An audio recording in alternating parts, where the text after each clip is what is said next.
lecturers of the Department of Business Economics and our dear students. We are about to begin the second session of today's special guest lecture series, and I would like to invite the former head of the Department of Business Economics, Dr. Sumudu Pereira, and also the course coordinator for macroeconomics to formally address the gathering. Madam, it is your opportunity.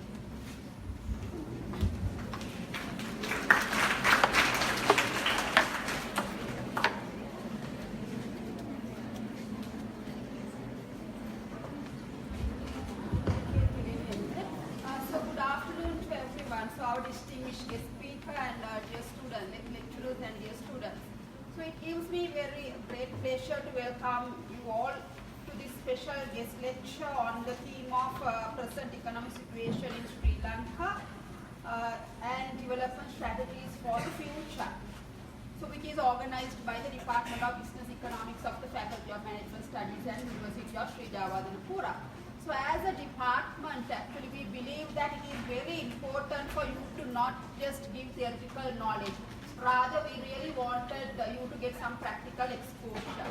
So therefore, with that in our mind, from time to time, we have organized these guest lecture series by inviting eminent industry panelists as well as from Central Bank and from World Bank, such organizations, because basically really we wanted to give some practical exposure to our students. So having that in our mind, this time also we have invited a very special person. Actually he is a consultant in media and human resource management, as well as he is a journalist, and I hope he can share his experiences and insights with our undergraduates. So before commencing this session, so I would like to take this opportunity to give a brief introduction to our guest speaker today. So he is none other than Mr. Chapa Bandara. He is a professional journalist and political activist, and he has been working for Lakhanda Radio, TNL channel, and also for Rave newspaper during the years for 1990 to 2001. And he also launched a new media movement named Nidahas. And he has authored many books. So if I read his profile, actually it's too long. Anyway, I'll try to briefly introduce about himself anyway. So he became a political activist while working for Sri Lankan Army Medical Corporation in 1980s. And then he developed a new disclosure called Open Dialogue, a knowledge-based process to make the entire society better based on social sciences such as political science and history. And also he has worked in private sector too, and he has worked for Jet Twin Hotels, Mount Levonia Hotel, and Club Bentota Hotel, which is sister hotel of Hotel Mount Levonia. And therefore, he has lots of experience in different sectors, so that I hope he can definitely share his thoughts with you. So having introduced you all to our guest speaker for the day, I cordially now would like to invite Mr. Chapa Bandara to commence the session, and I hope our undergraduates will take the maximum benefit out of this great opportunity, and it will be hopefully fruitful session to all of you. Have a pleasant day. Thank you.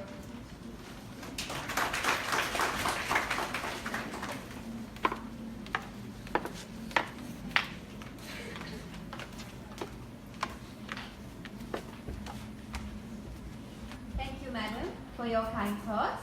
I would like to now invite Mr. Chapa Bandara to start off this special guest lecture, and I would like to remind the students this is your opportunity to meet him. It's very rare to find such an opportunity, so build it up as a discussion. So also expects you to talk and share your thoughts. This is your open space. So dear sir, it's your opportunity to begin your story.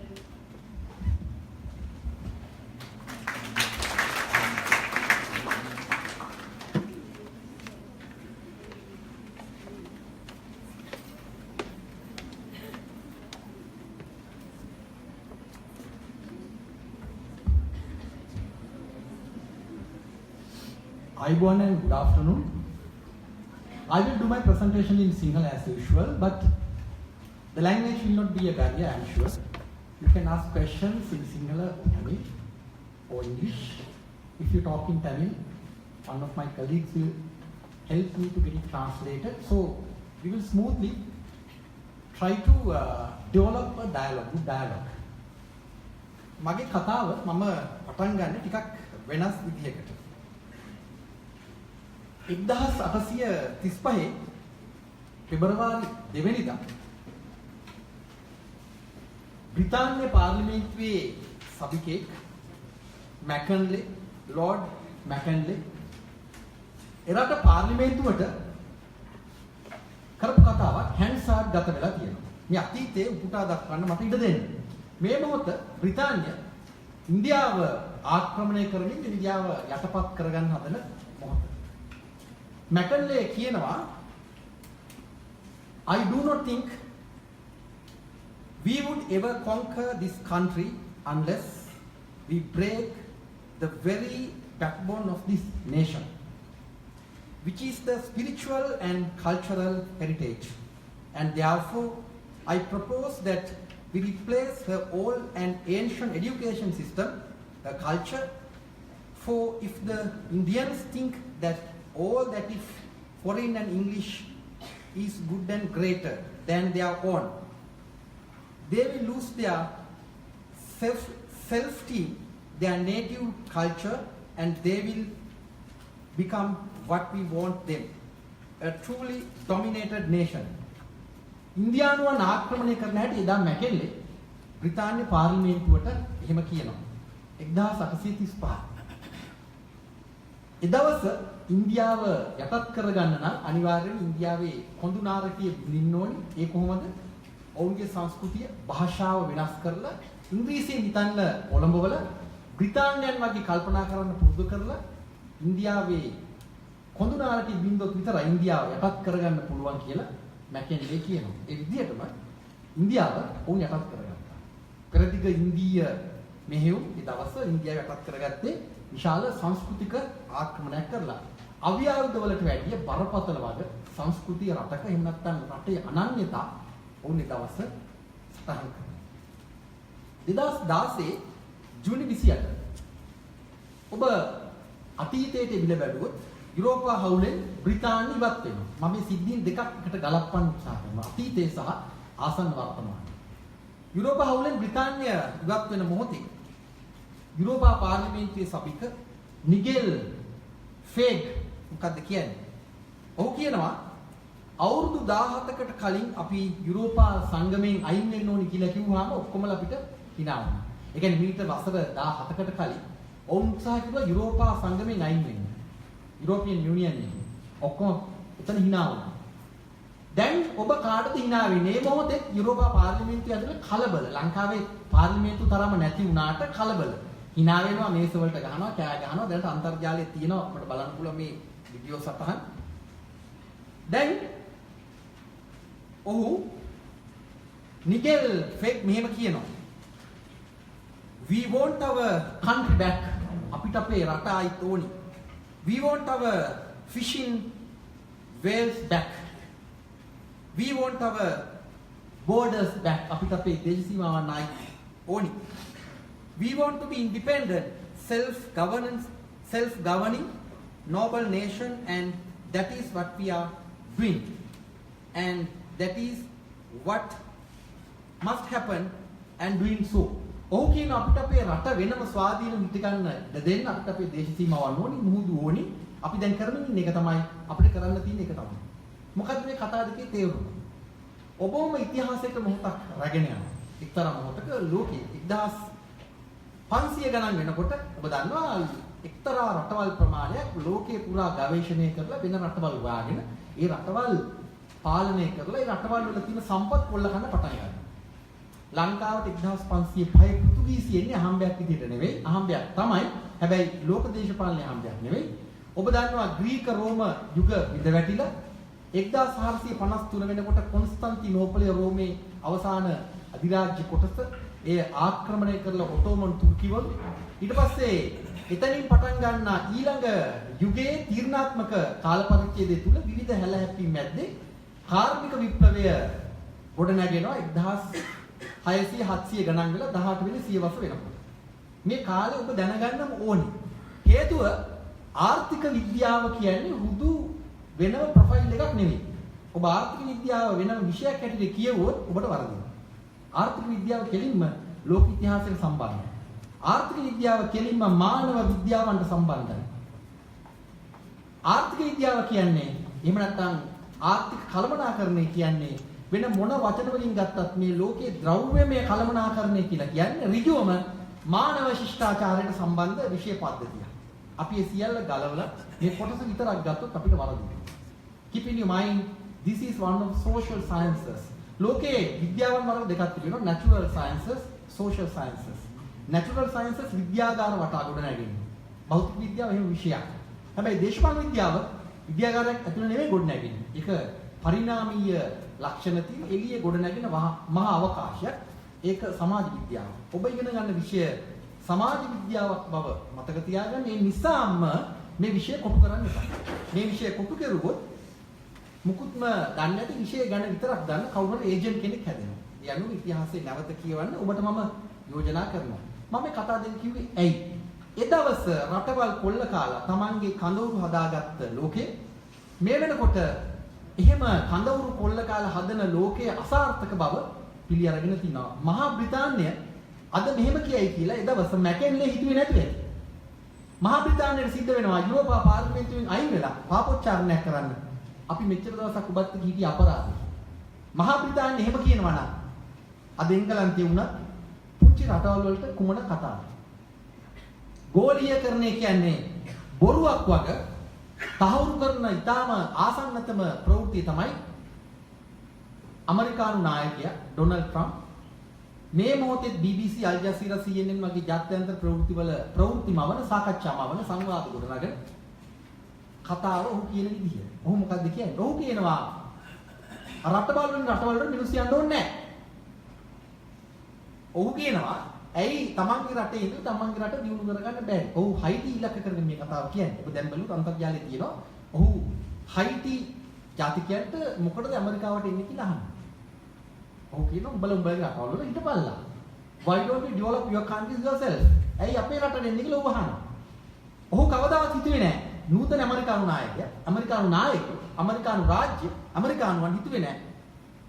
තමන් කරපු වැඩේ පෙරලා තමන්ට බූමරංගයක් වනවා. ඔවුන් හිතුවේ නෑ හයිටිය කොල්ල කනකොට හයිටියේ මිනිස්සු ධර්මවල අරගෙන දේශ සීමාවල් පැනලා තමන්ගේ රටට එයි. එහෙම හිතුවේ නෑ. දැන් ඒක අපි කතා කරමු. ලෝකයේ මේ මොහොතේ තියෙන ලොකු ප්‍රශ්නේ තමයි ප්‍රශ්න හුඟක් තියෙනවා.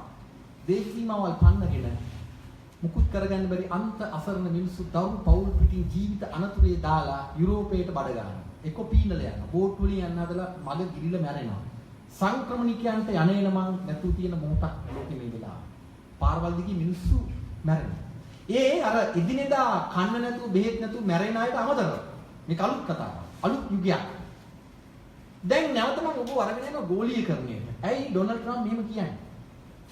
ඩොනල්ඩ් ට්‍රම්ප් නිකන් නෙමෙයි කතාව කියන්නේ. ඇමරිකා එක්සත් ජනපදයේ ප්‍රමුඛ ඊටම ප්‍රබල කඳවුරක් වන එක්සත් ජාතිකයේ සංවිධානය. හෙවත් United Nations තමන්ගේ ආරක්ෂාව දීලා තියෙනවා ඇමරිකාවට සහ ප්‍රංශයට විශේෂයෙන්ම ඇමරිකාවට හයිටිය කොල්ල කන්න. ඔබ දන්නවා ලංකාවේ සොල්දාදුවෝ සමහරු කියන රණවිරුවෝ මේ වෙනකොට යනවා සාමසාධක හමුදාවට.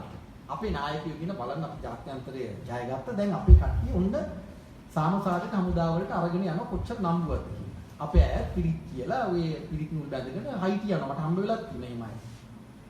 මොකටද මේ යන්නේ?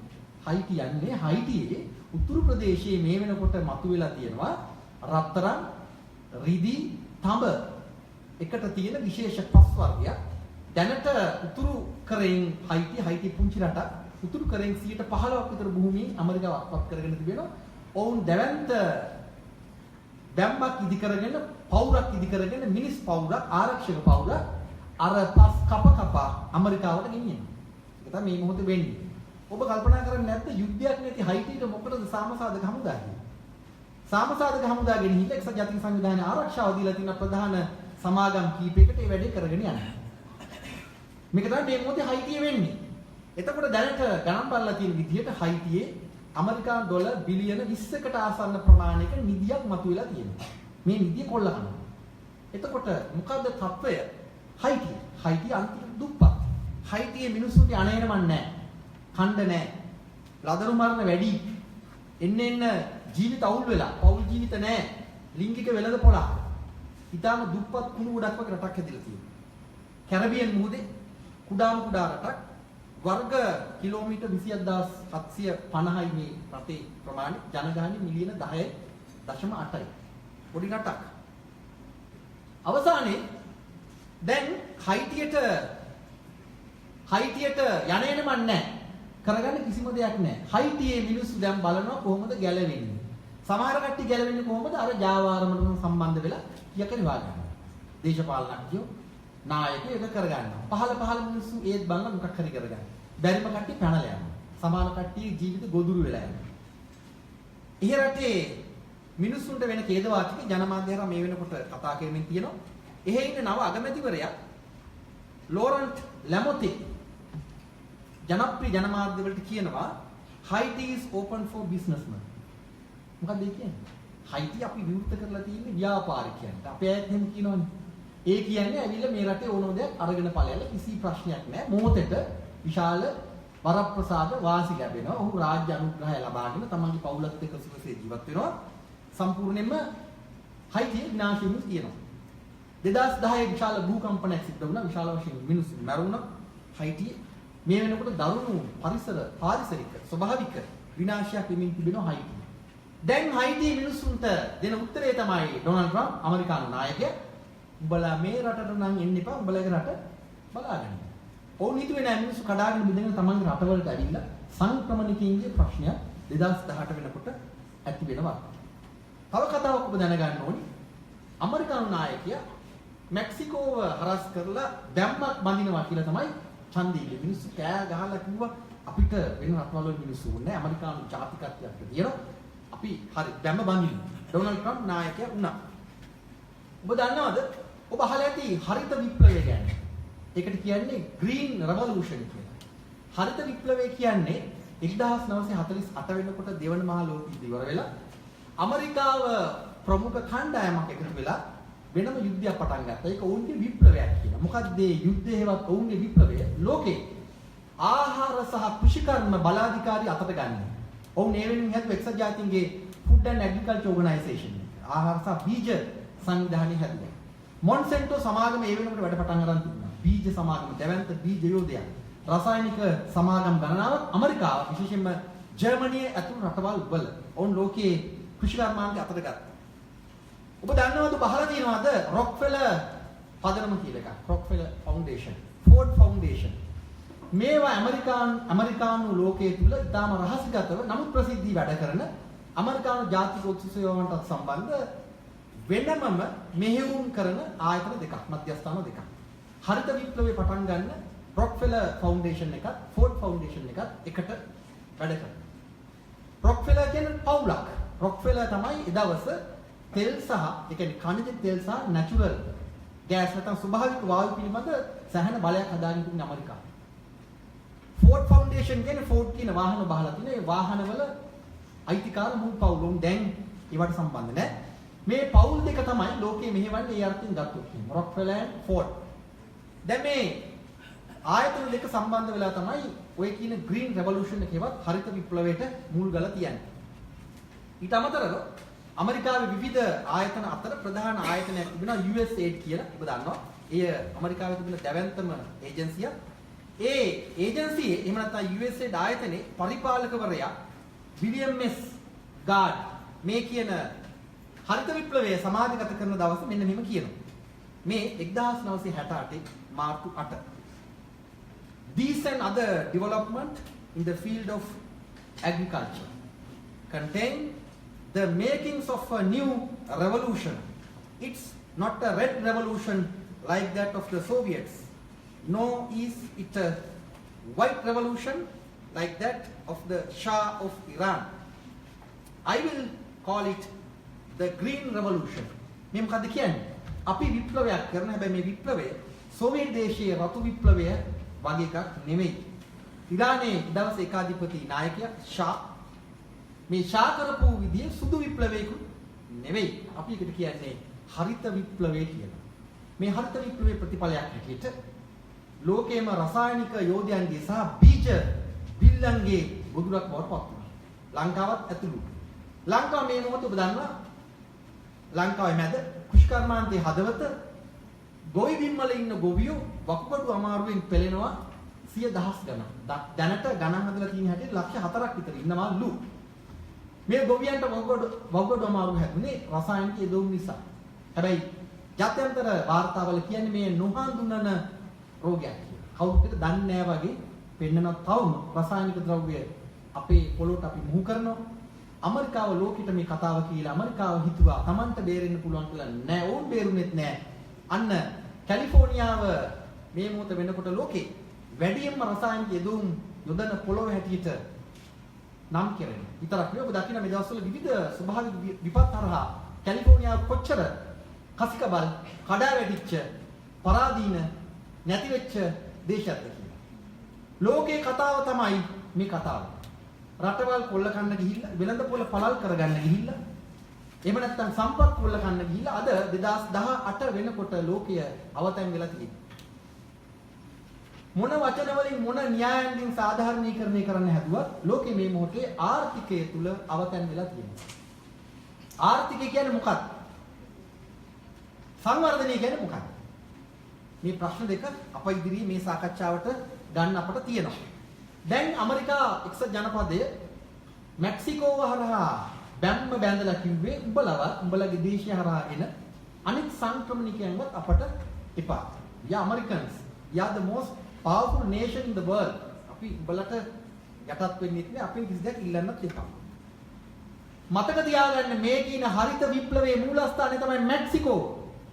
ඇමරිකාව හරිත විප්ලවය පටන් ගත්තේ මෙක්සිකෝවේ. දැන් මෙක්සිකෝව වැටිලා අරාජික වෙනකොට මෙක්සිකෝව විනාශ වෙනකොට බැම්මක් ගහලා මෙක්සිකෝව අයින් කරනවා. හයිටිය කොල්ල කරනවා හයිටිට කියන උඹලා මෙහෙ ඉන්නේ පාකි. මෙක්සිකෝව ඉවර වෙගෙන යනවා කැරලි විශාල වශයෙන් සිද්ධ වෙනවා රට අරාජික වෙමින් තිබෙනවා. බැම්මක් බඳලා කියනවා අපි ඇමරිකන්ස්ලා උඹලා මෙක්සිකෝව මිනිස්සු මේ පැත්තට එන්න එපා. මොකද්ද මේකේ තේරුම? ලංකාවේ අපි ගෝලීයකරණය ගැන කතා කරනකොට සාර්ව ආර්ථිකය ගැන කතා කරනකොට ලෝකයේ සාර්ව ආර්ථිකයේ පෙරදිච්ච වග ප්‍රසිද්ධිය කියමින් ඉන්නවා. අපේ නායකයෝ තාම කතා කරන්නේ ගෝලීකරණය ගැන. ජාත්‍යන්තරයත් එක්ක යන්න ඕනලු. මේ අපි තනියෙන් බැයිද? ඇයි අහනවා මේ ජාත්‍යන්තරයට බණින්න අපි ජාත්‍යන්තරේ දිනන්න ඕනලු. ජාත්‍යන්තරය කියන්නේ බනිස් ගෙඩියක්ද කියලාත් අපි අය දන්නේ නැහැ. ජාත්‍යන්තරය කියන්නේ මොකක්ද? ජාත්‍යන්තර කියන එකක් නැහැ. G6, G7, G8 වගේ රටවල් ටිකක් වෙන වෙනම ඔවුන් හදාගත්ත සංගම් කීපයක් තියෙනවා. යුරෝපා සංගමය, එක්සත් ජාතික සංවිධානය, රාජ්‍ය නෝන ආයතන. ඔවුන් මානව හිමිකම් ගැන කතා කරනවා, hina වෙනවා, බොනවා, කනවා. දුප්පත් රටවල් පෙළමින් ඒවා කොල්ල කමින් ඉන්නවා. මේක තමයි globalization. මේක තමයි modern era of capitalism. මේක වැඩි වෙන දෙයක් නැහැ. මේක අපි වෙනම කතා කරමු. මම මේ ටික ඔබට කිව්වේ ඇයි? අපි අපේ සාකච්ඡාව කරන්නේ කුමන සන්දර්භයකද කියලා පෙන්නන්නේ. අපි අපේ සාකච්ඡාව ගොඩනගන්නේ මෙන්න මේ කියන ලෝක දේශපාලනය ඇතුළේ. එතකොට ශ්‍රී ජයවර්ධනපුර විශ්වවිද්‍යාලයේ ඔබ කල්පනා කරන්න ඕනේ ඔබේ විෂය හදාරන ගමන් ඔවුන් ඔබට උගන්වන දැනුමත් ඉගෙන ගන්න. ඒක අතිශය වැදගත්. ඔවුන්ගේ පොත්වල තියෙන න්‍යාය ඉගෙන ගන්න. හැබැයි ඉගෙන ගන්න ගමන් තේරුම් ගන්න සිද්ධ වෙන්නේ වෙන දෙයක් වගේ. දැනගෙන ඉන්නේ සටන් කරන්න පුළුවන්. ඔබට සටනක් තියෙනවා. මොකද ඒ සටන? විලෝහිත විප්ලවයක් තියෙනවා දැනුමෙන් සන්නද්ධ වෙලා කරන්න. මොකද්ද මේ විලෝහිත විප්ලවය? ගෝලීයකරණයට එදිරිව. ගෝලීයකරණයෙන් විනාශ වන ලෝකය ගලව ගන්න ඔබට එක අඩියක් ඉස්සරහට තියන්න පුළුවන් නම් අන්න ඒක තමයි විලෝහිත විප්ලවය. දැන් මම ලංකාවට එනවා. ලංකාව කවුද පාලනය කරන්නේ? මම මේ කතා කිව්වට පස්සේ ඔබට ප්‍රශ්න අහන්න පුළුවන්. මම ඒවා එකින් එක තොරතුරු සමග කතා කරන්න කැමති. මේ හිතලුවක් නොවේ. මගේ හිතේ හදිසියෙ පහළ වෙච්ච සැකයක් නොවේ. මේ දීර්ඝ අධ්‍යයනයකට අදාළ ඔබට ඉදිරිපත් කරන කරුණු. ලංකාව මේ මොහොතේ පාලනය කරන එක්සත් ජාතීන්ගේ සංවිධානය, යුරෝපා සංගමේ, රාජ්‍ය නෝන ආයතන කණ්ඩායම් කපොකුරක්, ඉන්දියාව, චීනය, වෙනම ඇමරිකා එක්සත් ජනපදයේ, යුරෝපයේ සමහර රටවල් තමයි ලංකාව පාලනය කරන්නේ. ඊට අමතරව ලංකාවේ ආර්ථික මෙහෙවන්නේ කවුද? ලෝක බැංකුව, ජාත්‍යන්තර මූල්‍ය අරමුදල. ඔබට මම වාර්තා පෙන්නන්න මේ දැන් ඔබේ අතේ තියෙන ජංගම දුරකථන වලින් ගිහලා බලන්න ගහන්න World Banking ශ්‍රී ලංකා. මේක ආයි හොයන්න දෙයක් නැහැ. කායිමත් ගිහලා අහන්න දෙයක් නැහැ. අර ඇත්තද කියලා ඔය ඔක්කොම රිපෝට්ස් තියෙනවා. ඒගොල්ලෝ ප්‍රසිද්ධිය මේ ගැන කතා කරනවා. ලෝක බැංකුව තමන් දීලා තියෙන ණය, දීලා තියෙන කොන්දේසි ඒවා ඉටු කරනවද නැද්ද කියන වගේ ඒවාට උන්ගේ යෝජනා චෝදනා ඔක්කොම මේ අන්තර්ජාලයේ තියෙනවා. රහසිගත වැඩක් නෙමෙයි මේක. පොඩක් මහන්සිලා කියවන්න. දැන් ජාත්‍යන්තර මූල්‍ය අරමුදල කියන විදිහට ලංකාව ඉතාම හොඳයි. තමන්ගේ ආර්ථික ඉලක්ක වලට ගමන් කරලා තියෙනවා. තව පොඩි රිෆෝම්ස් වගේක් තියෙනවා. ඒ කියන්නේ පොඩි ප්‍රතිසංස්කරණ වගේක් තියෙනවා කරන්නේ. මේ මොනවද කියලා කතා කරමු 2018 අයවේ ඒවා තියෙනවා. මොනවද? රාජ්‍ය ව්‍යවසායන් ඉතුරුලා තියෙන ටිකක් විකුණපල්ලා. ඔය සෞඛ්‍ය අධ්‍යාපන සියල්ලම උදලාලිලාට විකුණලා දාපල්ලා. ලංකාවේ ඉඩම් මිලදී ගන්න ආවම රට මිනිස්සුන්ට හරි අමාරුයි. ඒ නිසා ඒක ලිහිල් කරපල්ලා. ආර්ථික ලිහිල් කරලා දාපල්ලා. කුඹුරු ගොඩ කරන්න පුළුවන් කුඹුරු වැඩක් නැහැ. කෘෂිකර්මාන්ත වැඩකුත් නැහැ. මේ ඕනම දෙයක් විදේශිකයන්ට ගන්න පුළුවන් වෙන අවශ්‍ය ලිබරල් ආර්ථිකකරණය ලිහිල්කරණය කරපල්ලා. මේකට අපි කියන්නේ නීල හරිත අයවැය. මේක සාර්ව ආර්ථිකයක්. හැබැයි ඔබ මම නීල හරිත කියපු ගමන් 2008 අයවැය ගැන විතරක් හිතන්න එපා. 70 දශකයේ ඉඳලා වෙන්නේ මේක තමයි. 77 ලංකාවේ දොරකවුල් ඉවර කරනවා ජයවර්ධන. එතන සිටින සියලුම පාලකයන් ජයාර්ගෙන් පස්සේ ආර් ප්‍රේමදාස, ඊට පස්සේ චන්ද්‍රිකා කුමාරතුංග, මහින්ද රාජපක්ෂ, ඊට පස්සේ රනිල් මෛත්‍රී. දැන් ඊට කවුරුද XYZ ඕන කෙනෙක්. එකම සිලබස් එකක් තමයි අනුගමනය කරන්නේ. එකම සිලබස් එක. පාර්ලිමේන්තුවේ සියලු മന്ത്രിවරු කෑ ගහමින් විරුද්ධ වෙමින් හූ කියමින් රෙදි ගලව ගනිමින් ඒකම කරනවා. කිසිම විරුද්ධත්වයක් මෙතන නැහැ. මේ මොහොතේ විරුද්ධ වීමක් පාර්ලිමේන්තුව ඇතුලේ එකඟ වීමේ කෑල්ල. In philosophical point of view sometimes yes becomes no. ඒක තමයි දාර්ශනික තලයේ කතාව නූතන ගෝලීකරණේ පාවිච්චි කරන්නේ. ඕක කිව්වත් නෑ වගේ. දැන් මේ මොහොතේ විරුද්ධ වීම එකඟතාව. මේක තමයි කතාව. දැන් මම ප්‍රශ්න දෙකක් ඔබ ඉදිරියේ තියෙනවා සාකච්ඡාවට ගන්න. ආර්ථිකය කියන්නේ මොකක්ද? භාණ්ඩ නිෂ්පාදනය, එය වෙළඳපොළ සඳහා මුදා හැරීම, එහෙම නැත්නම් පරිභෝජනය, ප්‍රවාහනය, භාණ්ඩ හා සේවා සැපයීම, ප්‍රාග්ධනයට අදාළ ශ්‍රමයේ සම්බන්ධ ඒ ක්‍රියාවලිය මේවද? එහෙමද ආර්ථිකය කියන්නේ මොකක්ද? ප්‍රශ්නයක් තියෙනවා. ඒ මුදල් දෙක්කෝ. එහෙම නැත්නම් දේශ සීමාවන් අතික්‍රමණය කරන විහිදෙන ප්‍රාග්ධනයේ යම් වෙන හැඩයක්. මොකක්ද ආර්ථිකය කියන්නේ? What is economy and economics? ඊළඟ ප්‍රශ්නේ. මොකද්ද සංවර්ධනය කියන්නේ? What is development? ඔක්කොම සංවර්ධනය ගැන කියන්නේ මොකක්ද? කොන්ක්‍රීට් වනාන්තරයක් බවට පෘථිවිපත් කරන එකද? මිනිස්සු කාලා බීලා නටලා ජීවත් වෙන එකද? බියර් නොමිල දෙන එකද? සිතු පරිදි Tamanට සිතු තැනක ලෝකේ යන්න පුළුවන් එකද? මොකක්ද සංවර්ධනය කියලා කියන්නේ? ලෝකේ විවිධ ඉන්ඩෙක්ස් තියෙනවා එක එක විදිහට සංවර්ධනය ගැන කතා කරනවා. හැබැයි කවුරුත් සංවර්ධනය ගැන නියම කතාව මතු කරගෙන නැහැ. මම කියන්නේ ඇයි? එක පැත්තකින් ඕසෝන් වියන සිදුරු කෙරුවා, ඒක වෙනම කතාවක්. ගෝලීය උෂ්ණත්වය වැඩි කෙරුවා, ඒකත් තව කතාවක්. ස්වභාවික ව්‍යසනයන් විශාල ප්‍රමාණයක් අපි ගෝලයේ පුරාම හදුවා, ඒත් තව කතාවක්. ඊට අමතරව ලෝකෙ දැන් වෙලී තිබෙන්නේ යුද බියකින් නෙවෙයිද? මොලේ තියෙන ඕන කෙනෙකුට තේරෙනවා උතුරු කොරියාව කියන හැටියට ඔවුන් පෙන්වලා තියෙන හැටියට ඇමරිකාව පිළිගන්න හැටියට උතුරු කොරියාව අන්තිමටම අත්දැක බලපු මිසයිලය ඇමරිකා එක්සත් ජනපදයේ එක තත්පරයකින් අලුදූවිලි කරන තරම් බලයක් තියෙන මිසයිල් එකක්. ඒක ඇමරිකාව රාජ්‍ය දෙපාර්තමේන්තුව විසින් පිළිගත්ත කතාවක්. ඒක ඇත්ත නම් ඩොනල්ඩ් ට්‍රම්ප් කියන විදිහට ආඩම්බරයෙන් මේ තත්ත්වෙට මුහුණ දෙන්න පුළුවන්. ඔබට එහෙම හිතෙනවද පුළුවන් කියලා? උතුරු කොරියානු නායකයා දන්නේ නැහැ මේක පත්තු කරපු ගමන් තමනුත් නැති වෙනවා කියලා. ඇමරිකානු නායකයා දන්නේ නැහැ මේක පත්තු කරුවම තමනුත් නැති වෙනවා. පරණ කතාවක් තිබුණා. Second World War එකෙන් පස්සේ Third World War එකක් ඇති වුණොත් Fourth World War එක ඇති වෙන්නේ දුනු ඊතල වලින් කියන. ඒක තේරුම මොකක්ද? ඊළඟ ලෝක යුද්ධයක් ඇති වුණොත් ලෝකෙම සුන්නත් දුවිලි වෙලා යනවා. ඊට පස්සේ අර මුල්ම රසායනික විපර්යාසයන් ඒකසෛලික ජීවීන් විදිහට පටන් අරගෙන පරිණාමීය ක්‍රියාවලිය එහෙම වසර මිලියන ගාණක් ගිහලා තමයි අපිට යුද්ධ කරන්නේ ඒ දුනු ඊතල වල. ඒක තමයි කතාවේ තියෙන්නේ. ඒ තරමටම යුද්ධ තාක්ෂණය දියුණු කරලා තියෙනවා. එතකොට අපි සංවර්ධනය ගැන දන්නවාද? ඒ කියන්නේ ඉන්දියාවත් අපිට තියෙනවා. ඔබ හිතනවාද එහෙම? අපි සියටල්ගේ ප්‍රකාශ අරගෙන ගැහුවට සියටල් කියලා කෙනෙක් හිටිය හැබැයි ප්‍රකාශය හුගේ දන්නේ නැහැ. ඒක පුවත්පත් වාර්තාවක් පදනම් කරගත්ත කතාවක්. එහෙම කිව්වා වුණා. ඒ සියටල්ගේ කතාව අපි ගහගෙන සියටල්ට hina වෙවි ඒකත් අපි කරන්නේ. අපි ඒකද කරන්නේ? ලංකාවට එනවා. අපි මොනවද කරන්නේ? ගස් කොළන් බුරුතු පිටින් කපනවා. මහා වනස්පති බිම දානවා. ඔය විල්පත්තුව කල්ලා ඔබට පෙනිපෙනි අපට පෙනිපෙනි කපනවා. ආණ්ඩු දෙකක් තිස්සේ. කවුද විරුද්ධ? රාජ්‍ය නෝන ආයතන කීපයක් විරුද්ධව නිකන් බෝඩ් අල්ලන් ඉන්නවා තමයි. හැබැයි මේ වැඩේ හැම වෙනවා. ඒ විතරක් නෙමෙයි අපි දැක්ක ගස් කපනවා. අපිට ගහ කියන්නේ මොකක්ද කියලා තේරෙන්නේ නැහැ. අපි ඉගෙනගෙන නැහැ. ගහ කියන්නේ ජෛව ගෝලයේ කොටසක් බව. ගහ කියන්නේ ජෛව පද්ධතියක් බව අපිට තේරෙන්නේ නැහැ. ගහ කපනකොට ජෛව ගෝලයට නිකන් හරියට බෝම්බයක් දැම්මම පොඩි ගහක් යනවා. සතු කී දෙනෙක් මේක ජීවත් වෙනවා. උත්සේදන ක්‍රියාවල ප්‍රභා සංශ්ලේෂණය අපිට සරල පාඩම්වත් තේරෙන්නේ නැහැ. අපි හදන්නේ කොන්ක්‍රීට් වනාන්තර. මොකක්ද ඒක තේරෙන්නේ? අපි සංවර්ධනය ගැන දන්නවා කියලා හිතනවා.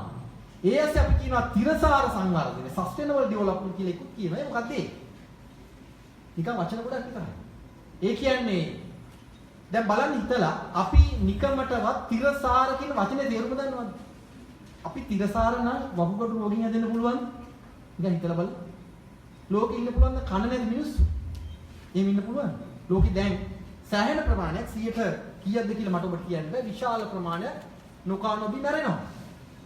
මෙන්න බෑ. එතකොට අර හයිටියේ මිනිස්සු දුක් විඳිද්දි ඒ මිනිස්සු ජීවිත කඩා බිඳ දාලා උඩින් ඇවිල්ලා එහෙ තියෙන ඛනිජ හොරකම් කරන්න පුළුවන්ද තිරසාර සංවර්ධනයක් නම්? එහෙම ක්‍රමයක් තියෙන්න පුළුවන්. මතක තියාගන්න ඛනිජ අපි පාවිච්චි කරන ඒ කියන්නේ ඛනිජ තෙල් නිදි තව අවුරුදු 30ක් 40ක් 50ක් යනකොට ඉවර වෙනවා. අපි හාර ගන්නවා. පොසිල ඉන්ධන වේගෙන් එහෙම හැදෙන්නේ නැහැ. වසන මිලියන ගාණක් ඒවා හැදෙන්න ඕන. අපි මිනිරන් ඔක්කොම කප ගන්නවා. රත්තරන් ටික ගන්නවා. තඹ ටික ගන්නවා. දැන් කාර්මික විප්ලවය සිද්ධ වෙන්නේ අවසාන වශයෙන් අපි ගත්ත කාල තීරුවක් ඇටින් 18 වෙනි සියවස නම් 19 20 21 අවුරුදු කීයක්ද ගෙවිලා තියෙන්නේ? පොඩි කාලයක්. මේ පොඩි කාලයට අපි පෘථිවිය සෑහෙන විනාශ කරලා තියෙනවා. අපිට හිත ගන්න බැරි මට්ටමක. බීජිං නගරේ ඔබට නිදැල්ලේ දැන් ජීවත් වෙන්න බෑ. ඔබට වායු බෑගයක් අවශ්‍යයි. ඔක්සිජන් 10ට කෘතිමම ගන්න. ඔවුන් කැනඩාවෙන් තමයි ඔක්සිජන් ගේන්නේ. එතකොට ඔය කියන විදිහට මාओගේ යෝධයා නැගිටලාද රුසියා චීනය කියන්නේ දැන් යෝධයෙක් නැගිටපු කතාවක්ද මෝඩයෙක් නැගිටපු කතාවක්ද? තමන්ගේ අගනුවර හුස්ම ගන්න බැරි නම් මොකද්ද සංවර්ධනය? අපිටත් ඒක වෙමින් තියෙනවා මතක තියාගන්න. මහනුවර දැන් මේ වෙනකොට ඊටම දැවැන්ත විදිහට වායු දූෂණය වෙමින් තිබෙන බව පේරාදෙණි විශ්වවිද්‍යාලයේ පරීක්ෂණ කළ වාගත්ත බලධාරීන් දන්නේ නැහැ වගේ ඉන්නවා. ලංකාවේ වැඩියෙන්ම වායු දූෂිත ස්ථානය තමයි මහනුවර දුම්රිය පොළවට කියලා ඒ වාර්තාවල තියෙනවා. අපි ඇත්තටම මාර වැඩේ නෙකිනේ. අපි එක පැලයක් හිටවුවා ඒ විදිහට. අපි එක ගංගාවක් බේරගන්න මොකක් හරි කිරුවද? එක ගහක් කපන එක නැතුවද? නැහැ. එතකොට සස්ටේනබල් ඩෙවලොප්මන්ට් කියන්නේ බොරුවක්. දැන් මම ඔබට ඊළඟ සාකච්ඡාවට එන්න කියන්න ලංකාව මේ මොහොතේ කරමින් ඉන්නේ අර මං කලින් කියපු විදිහට ලෝක බැංකුව ජාත්‍යන්තර මූල්‍ය අරමුදල කියන වැඩ ටික කරමින් ඉන්න එක ඊට වැඩි වෙන මොකුත් කරන්නේ නැහැ. මම ලෝකේ පුරාම රටවල් වලට ජාත්‍යන්තර මූල්‍ය අරමුදල සහ ලෝක බැංකුව දෙන උපදෙස් කෙටියෙන් ඔබට කියනවා. අපේ සාකච්ඡාව සඳහා. ඔවුන් කියනවා අධ්‍යාපනයේ සෞඛ්‍ය ප්‍රවාහනයේ මූලික අත්‍යවශ්‍ය ඒ කිසි දෙයක් සුබ සාධන හැටියට ගන්න එපා. ඒවා කපලා දාන්න. අධ්‍යාපනය ලංකාව දැවැන්ත විදිහට නිදහස් කරගෙන ලොකු ගමනක් ආවා. CWW කන්නගේ වාර්තාව කියවන්නේ එයින් කියවෙන්නේ ලංකාවට අනන්‍ය මිනිහෙක් හැදෙන්නේ නැහැ. මේ වාර්තාව තුළ ඉතාම ගැඹුරු ස්ටඩි එකක් තියෙනවා. අධ්‍යයනයක් තියෙනවා. කොහොමද රටට ගැළපෙන රටට අනන්‍ය මිනිහෙක් හදන්නේ? ශක්තිමත් අත් දෙකක් තියෙන, ශක්තිමත් හදවතක් තියෙන, ශක්තිමත් ඔළුවක් තියෙන මිනිහෙක් හදන්නේ කොහොමද? පෞරුෂයක් හදන්නේ කොහොමද කියලා CWW කන්නගේ වාර්තාවේ කියනවා. නිදහස් අධ්‍යාපනයේ මේ වෙනකොට තමන්ගේ මලගම කරා රැගෙනමින් තිබෙනවා. ලෝකෙ පුරාම මේක කරන්න කියලා ඒ ණය දෙන ආයතන කියනවා. උඹලා කිසි දෙයක් නිකන් දෙන්න එපා. සල්ලි වලට දීලා සල්ලි අරගෙන අපි ණය ගෙවපල්ලා. තව ඕන ප්‍රමාණයක් අපි ණය දෙන්නම්. බොහොම සරල සූත්‍රයක්. ඊළඟට ඕන් කියනවා අපනයන දිරිගන්වන්න. රටේ මුදල් අවප්‍රමාණය කරන්න පාවෙන්න අරින්න. හැම රටකටම කියන උන් අල්ලගත්තා. ජාතික ව්‍යවසායන් පුද්ගලීකරණය කරලා දාන්න. ඒවා දෙන්න මුදායිලා. වැටුප් වැඩිවීම නවත්තලා දාන්න. දැනට වැටුප් වැඩි කිරීම කරන්න එපා කායිවත්. දේශීය කර්මාන්ත කප්පාදුව සහ බහුජාතික සමාගම් සඳහා අවකාශ හදලා දෙන්න. සුළු මධ්‍යම මහ පරිමාණ කර්මාන්ත අතහැරලා දාන්න වැඩක් නැහැ ඒවා. හදන්න මෙගා සිටි. මෙගා සිටිස් හදන්න අපිට.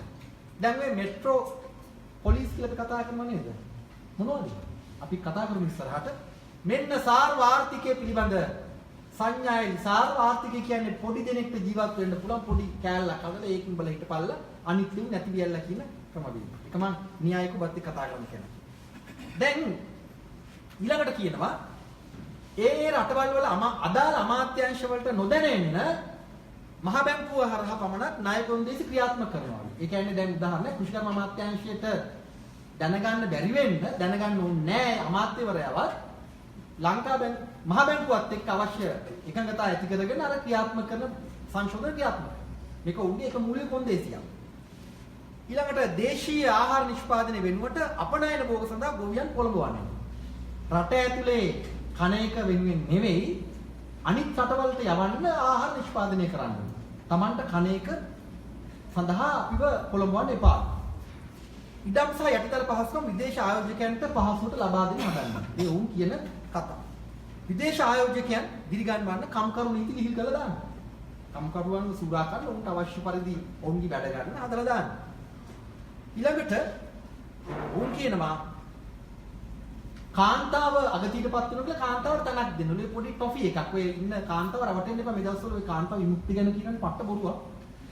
බස් එකේ යන්න දෙන්නේ නැහැ ගෑනු ළමයෙකුට. ඔබ හිතනවාද මේ රටේ මේ කාන්තාව විමුක්තිය පිළිබඳ සංවාදයක් තියෙනවද? ඔය NGOs වලින් කියන්නේ වෙන කතාවක්. ඒක රවටෙන්න එපා.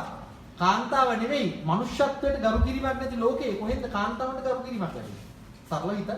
අපේ ගෑනු හිතාගෙන ඉන්න මම ගෑනු කියන හොඳ අර්ථයෙන් අපේ ගැහැණු හිතාගෙන ඉන්න මේ ලොකු මොකක් හරි ලැබෙන්න යනවා කියලා මේ කාන්තාවට නියෝජනයක් ලැබෙනවා. මේ දිගන් අර බුල්ටෝ එකක් දාලා හපහපයි. ඒකට අහු වෙන්න එපා. මුදල් රෙගුලාසි ලිහිල් කරන්නලු ඒ හරහා කොටස් වෙළඳපොළ ආයෝජන වැඩි කරගන්නලු ප්‍රාග්ධන ආයෝජන වැඩි කරගන්නලු ධනවත් බැංකුකරුවන් උනන්දු කරවන්නලු කිටි කාලින යෙදුම් කරන්නලු උපරිම ලාභ ලබන්නලු. එතකොට මේ හරහා ප්‍රාග්ධන ආයෝජන ඇමරිකානු ඩොලර් ට්‍රිලියන් 1.5ක් දෙවිමාවන් අතික්‍රමණය කරගෙන දිනපතාම කුමාරු වෙනවා. ඒ අර මනි ලොන්ඩරින් වලට අමතරව මුදල් විශුද්ධීකරණයට අමතරව. මේවා තමයි දැන් වෙමින් තියෙන්නේ. ලෝකෙ පුරා. එතකොට මේ විදිහට උන් ගිලගත්ත රටවල් ගණනාවක් ලෝකෙ තියෙන මම නම් ටික කලින් කියන ලංකාවට එන්න කලින්. ඇෆ්ගනිස්තානය, බොලිවියාව, ගයනාව, සුඩානය, ටැන්සානියාව, ගෝතමාලාව, හයිටිය, නිකරගුවාව, සියරා ලියෝන්, උස්බෙකිස්තාන, යෙමනි, ඉතියෝපියාව, ඇංගෝලාව, ගයනාව, ගානාව, කොසෝවා, නයිජීරියාව, රුවන්ඩාව, සෝමාලියාව, සර්බියාව, ශ්‍රී ලංකාව එන්න නියමිතයි. මේක වෙන්නේ දශක ගණනාවක් තිස්සේ. මම මේක ඔබත් එක්ක වෙනම කතා කරන්න කැමතියි. දැන් අපි මේ මොහොත වෙනකොට ඔබ දන්නවාද කිසිම තේරුමක් නැතුව විශාල වශයෙන් මුදල් වැය කරන්නේ මොනවටද? කෑම කන්න. මොන කෑමද? අපිට රටේ හදාගන්න පුළුවන් පහසුම හොඳ කෑම තියෙද්දි ඒවා පැත්තකට දාලා ඒවා වඳ වෙන්න ඇරලා පිට රටින් කෑම ගෙනල්ලා කන්න. අපි කන කෑම වලට යන වියදමෙන් 50 60ත් අතර ගාණක් අපි දැන් පිට රටට යවනවා. හිතන්න මේ මොන ආර්ථික සූත්‍රයක්ද කියලා. මොකක්ද මේ ෆෝමියුලා එක? අපිට ලේසියෙන් ඊටාම පෝෂ්‍යදායී ආහාර වේලක් හදාගන්න පුළුවන්කම කියන එක නවත්තලා ගොවියව ලෙඩ කරලා අපිට කියනවා හොඳම ක්‍රමේ තමයි සාර් ආර්ථිකයක් හදන එක. උඹලා මෙහි මුකුත් හදන්න එපා කණ්ඩ පොන්න. අන්න ඉන්දියාවෙන් පාකිස්තානෙන් ඇමරිකාවෙන් යුරෝපෙන් ගෙනල්ලා කාපල්ලා. ඒක ලේසි. මොකක්ද ආර්ථික සූත්‍රය? ගෝලීකරණය වැරදුනා විතරක් නෙමෙයි. ගෝලීකරණයත් එක්ක මේ සියලු ආර්ථික න්‍යායන් වැරදි. ඔබ මොන වචන වලින් මේවා ඉගෙන ගත්තත් මේවා දැන් අභියෝගයට ලක් වී හමාරයි. මේක අපිට කතා කරන්න දේවල් තියෙනවා. දැන් මේ වෙනකොට ඔබට මම වාර්තාවක් කියවලා 2017 දී කෘෂි ආහාර පාන සඳහා ලංකාව ඒවා ගෙන්නන්න විදන් කරලා තියෙන්නේ ඇමරිකානු ඩොලර් බිලියන 1.9. 2017 අවුරුද්දේ පමණ. මේක මේ ආණ්ඩු ප්‍රශ්නයක් නෙවෙයි. හැම ආණ්ඩුවක්ම මේක කරනවා. මේක වාර්තාවේ උත්සාහගත මේ වෙලාවේ. 2016 දී තිරිඟුවට මෙට්‍රික් ටොන් 9,48,000ක් අපි ගෙන්නලා තියෙනවා. කැනේඩියානු සහ ඇමරිකානු සැපයුම් කරුවන් තමයි මේවා අපිට දෙන්නේ. මතක තියාගන්න ලංකාවට වැඩිම සැපයුම් කරුවන් සම්බන්ධ වෙලා තියෙන්නේ ඇමරිකාව. මමත් ඒක හුඟක් මේ අධ්‍යයන කටයුතු වලින් පස්සේ තමයි දැක්කේ. අපි හිතුවාට මොන රටෙන් ආවත් අවසානයේ සැපයුම් කරුවන් සම්බන්ධ වෙලා තියෙන්නේ ඇමරිකාව. ඔබ මේක අධ්‍යයනය කරන්න විශාල තොරතුරු මේ සමුච්චයක්ම දැන් තියෙනවා. ඒව අරගෙන බලන්න. දැන් අපි ලංකාවට ගෙන්නන ආහාර වර්ගවල කෙටි සටහනක් අපිට තියෙනවා. අපි කවුරුත් කන්න කැමති මයිසූර් පරිප්පු. වාර්ෂිකව ඇමරිකානු ඩොලර් මිලියන 140ක් අපි එවෙනි වැය කරනවා. දල වශයෙන් ඉන්දියාව ප්‍රධාන සැපයුම් කරුවා. ඇමරිකානු සැපයුම් කරුවන් මේ වෙළඳපොළට දැන් එන්න සැලසුම් කරනවා. සත්ව ආහාර සහ ඉරිඟු බඩ ඉරිඟු ලංකාවේ ඔබ දන්නවා අම්පාර ප්‍රදේශයේ මේ බඩ ඉරිඟු එක යායට වැවෙනවා. බඩ ඉරිඟු ඕනනම් අපට අවශ්‍ය ප්‍රමාණයටත් වැඩිය පිටට යවන්නත් හදන්න පුළුවන්. අපි දැනට බඩ ඉරිඟු ගෙන්නනවා මෙට්‍රික් ටොන් 1,50,000. හිතලා බලන්න. එතකොට වසරකට අපිට අවශ්‍යයි මෙට්‍රික් ටන් ලක්ෂ 5ක් සත්ව ආහාර හදන්න. ඒ සඳහා අපට අවශ්‍ය වෙන 1,50,000 අපි එහෙන් ගෙනියනවා. ඔන්න අපි ඉන්න තැන. එතකොට මේ සඳහා අපිට වසරකට ඇමරිකානු ඩොලර් මිලියන 68ක් වියදම් වෙනවා. සෝයා බෝන්චි අපි ගෙන්නනවා ඇමරිකානුවන් තමයි සැපයුම් කරුවන් 2016 දී ඇමරිකානු ඩොලර් මිලියන 17ක් අපි වැය කරලා තියෙනවා. ඒ විතරක් නෙවෙයි කපු නූල් රෙදි පිළි වගේ ගෙන්නන්න ආසන්න වශයෙන් අවම වශයෙන් අපි වසරකට ඇමරිකානු ඩොලර් මිලියන 208ක් වැය කරනවා. රෙදි පැත්තකින් දාමුකෝ. කෑම මට හුඟක් දේවල් කියවන්න පුළුවන්. ඊටාම සරලව අපි අපේ කෑම හදාගත්තොත් අපේ රට තුල පෝෂදායි ලෙඩ වෙන්නේ නැති අපි දන්න පාරම්පරික කුඹුරු කර්මාන්තේ වගා කර්මාන්ත හරහා අපි ගොඩ එන්නේ නැහැ. අපි ගොඩ එන්න නම් අපේ ආහාර සුරක්ෂිතභාවය හදා ගන්න ඕනේ. ලෝකේ හැම රටක්ම මේක කරනවා. ඇමරිකා එක්සත් ජනපදයක් කරනවා. අපි තමයි එකම රට තව රටවල් ඇති පුංචි රටවල් මේ ප්‍රජාතන්ත්‍රවාදය ගැන කතා කරන නිකන් අර ලෝකේ දිනාගත්තකින් එකම රට අපිට කන්න බොන්න තියෙන දේවල් අපි හදන්නේ නැතුව ඒගොල්ලෝගේ උපදේශ අහලා පිට රට යන්න කෑම හදනවා. අපි පිට රටින් කෑම ගේනවා. මොකක්ද මේ සූත්‍රය ඔබ හිතන්නේ? මොකක්ද මේ න්‍යාය? හිතලා බලන්න. අපි යන්නේ වැරදි පාරක නෙවෙයි. මේ ආර්ථික ක්‍රමය සම්පූර්ණ වැරදි. ඊට අමතරව මම කියනවා ඔබට නිකන් ඇකට දැනෙන කතාවක්. මම මේ තනින් මුතුවට අමුණනවා වගේ කතා ගොඩක් ගෙනල්ලා කතාවක් ගොතන ඔබට සාකච්ඡාවට ගන්න. මම තනින් ගේන්නේ ඔබ බුද්ධිමත් නිසා මේ අවශ්‍ය තැන ස්ථානගත කරගන්න. දවසකට පාර්ලිමේන්තුව නඩත්තු කරන්නේ වියදම. පාර්ලිමේන්තුව රැස් වෙන දවසකට පුනරාවර්තන වියදම් ඉදිරියදා වියදම් ලක්ෂ 40. ලක්ෂ 40 කියන්නේ මිලියන 4ක්. මීට හොඳ නැද්ද පාර්ලිමේන්තුව රැස් වෙන්නේ නැත්තම්? මම ඔබෙන් අහන්නේ. දිනකට මන්ත්‍රීවරයෙකුට නිකන් එනවට ඇවිල්ලා හූ කිව්වත් 2500ක් හම්බ වෙන්නේ. ඇවිල්ලා ගියත් ඇති. 2500ක් හම්බ වෙනවා. එතකොට മന്ത്രി වැටු වසරකට ආසන්න වශයෙන් 6,840,000ක් යනවා. ආහාර සඳහා 1,240,000ක් යනවා. මේ කියන ඒවා පොඩ්ඩක් මම නැවත සංශෝධනය කරන ඊළඟ කතාවට අනුව මේ දසලක්ෂනේ දසලක්ෂ කියලා කියවන්නේ. ඔගොල්ලෝ නැත්තම් හිතයි ලාභයි කියලා එක. සේවක වැටු 9,300යි මිලියන වලින් කියවන්නේ. විදුලිය ජල ගාස්තු නඩත්තු ලිපිලේඛන සඳහා 5,670ක්. කියන්නේ මිලියන 5,670ක්. එතකොට එකතු වෙනවා මිලියන 24,000ක්. හොඳයි ඔබ හිතන්නේ. ඔබේ සාකච්ඡාවට ගන්න මම ඔබට යෝජනා කරනවා. දැන් අපි ඊළඟට අවසාන කතාව මගේ මේ මොහොතේ ඔබට යෝජනා කරනවා මේවර 2018 අයවැය මුළුමනින්ම ස්ථානගත කරලා තින්නේ ලෝක බැංකුව සහ ජාත්‍යන්තර මූල්‍ය අරමුදල කියන මම අර කියපු කලින් කතා ටික ක්‍රියාත්මක කරන් මුළු පාර්ලිමේන්තු මීට එකඟයි 3/2 ඡන්දයකින් ඒක සම්මත වුණා මතක තියාගන්න. කවුරු කෑ ගැව්වත් මොනවා කිව්වත් ඔක්කොම එකතු වෙලා කෑ ගහලා නාවෙලා නිහඬව ඉඳලා මග ඇරලා 3/2 සම්මත වුණා. මොකද ඒක ලෝක බැංකුව මුතර පොන්නේ නැති ඉදා කට්ටිය එකතු වෙලා 3/2 සම්මත වෙනවා. කොහොම මේ රටේ වෘත්තිකයෝ කොහොම මේ රටේ උගත් අපි එතකොට නුගතුන් જાතියක් වඩ පත් වෙලා තියෙනවා. අපි කරමින් ඉන්නේ වැරදිච්ච ගෝලීයකරණේ වැරදිච්ච කෑල්ලක් හරි කියලා හිතාගෙන කරනවා. ඇත්තටම හරි කියලා හිතාගෙන කරනවා නෙවෙයි අපි හොරකම් කරනවා. ඇත්ත කතාව ඒක තමයි. අපිට ඒක හරිද වැරදිද කියන එක අදාළ නැහැ. අපි කරන්නේ හොරකම් කරනවා. ඇයි ওই මහ බැංකු බැඳුම් කර සිද්ධිය ගැන සහ තවත් ලංකාවේ දූෂණ වංචා ගැන ලංකාවේ ආර්ථිකය නියාමනය කරන ලෝක බැංකුව ජාත්‍යන්තර මූල්‍ය අරමුදල එක ප්‍රකාශයක් කරන්නේ නැත්නම් ඔබ දැක්කද කොහෙද ප්‍රකාශය? ජාත්‍යන්තර ජනමාධ්‍ය ලංකාවේ දැක්කද අන්තර්ජාලය? ඕන් කරන්නේ නැහැ. ඇයි? ඕන් ඉඩ දීලා තියෙනවා උඹලා කැමති දෙයක් හොරගම් කරපල්ලා. කැමති ගහක් කපපල්ලා. ඕනම පිස්සුවක් නටපල්ලා. අපේ ණය ඉවපල්ලා. අපි දෙන්න වැඩ ටික කරපල්ලා. ඊළඟටත් අපි ණය දෙන්න කොහොම යන්න? ඒක තමයි මේ කියන්නේ. එතකොට මේ ආර්ථික විද්‍යාව මොන ආර්ථික විද්‍යාවක්ද? මම නැවත කියනවා සංවර්ධනය කියලා සංකල්පයක් සංවාදයක් ලෝකයේ තුල නැත. ලංකාවේද නැත. ආර්ථිකය පිළිබඳ ලෝකෙ විශාල අර්බුදයක් ඇත. ලංකාවේද ඇත. ලංකාවේ අපි ඉගෙන දන්නේ නැහැ. පොදුවේ අපිට ඉගෙන සංවාදයක් නැහැ. ජනමාධ්‍ය ප්‍රවෘත්ති විකුණනවා විතරයි. ඔවුන්ට මේ සිද්ධිය පිළිබඳ ගැඹුරු හැදෑරීමක් වුමනාවක් උනන්දුවක් නැහැ. විශ්වවිද්‍යාලවලට තිබෙන වගකීම තමයි මේ මහා අර්බුදයට දැනුම සම්පාදනය කරන. මම අද සතුටු වෙනවා ඔබේ විශ්වවිද්‍යාලයට ඇවිල්ලා ඔබගේ ගෞරවනීය පිරිසක් එක්ක මේ සංවාදය ගොඩනගන්න පුළුවන් වීම ගැන. අඩුතර මේ එක පියවරක් ඉදිරියට තැබීමක් කියලා මම හිතනවා. මේ සංවාදේ පටන් ගන්න මේ තමයි හොඳම තැන. පාරේ කතා කරන්න බෑ. මේ වෙලාවේ මැතිවරණ කතා අහගෙන ඉන්න කිසිම ගමක කිසිම නගරයක එළියේ මේ සාකච්ඡාව ගෙනියන්න බෑ. ඔක්කොම පිස්සු රලක් වගේ. ජනමාධ්‍යවල යන වාර්තා බලන්න. කියන කතා අහගෙන ඉන්න. ඒව අහන් ඉන්න පුළුවන්. මං හිතන්නේ මෙතන ඉන්න ගුරුවරු ඒව අහන්න නැති කියලා. අහන්න බෑ ඒව. එතකොට ඒව අහනවා කියන්නේ මොකක්ද? අයව එතනින් දෙකකින් සම්මත වුණා කියන්නේ මොකක්ද? රටේ අකුදේ නැහැ කියන්නේ මොකද්ද? මිනිස්සු ෆන් එකේ ඉන්නවනේ බලන්න පාරේ මිනිස්සු හොඳට යනවා.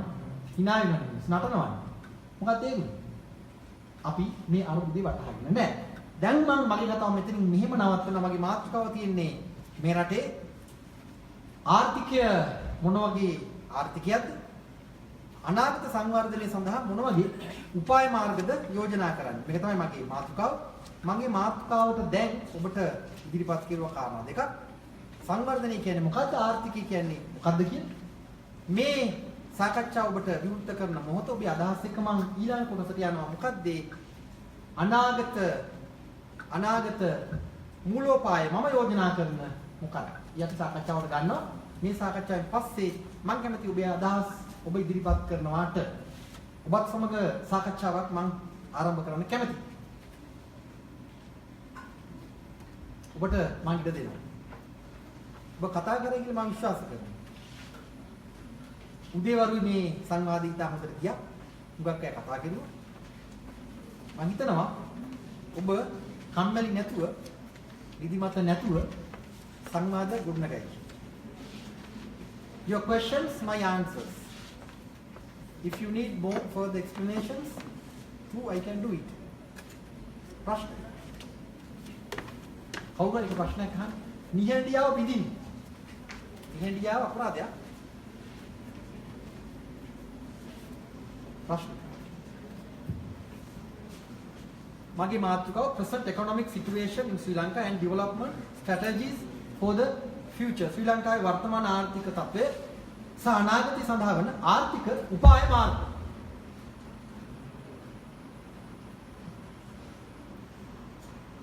කවුද පළමු ප්‍රශ්නේ අහන්නේ අපිට? අපිට තව පැය භාගයක් පැයක් වගේ තිබි.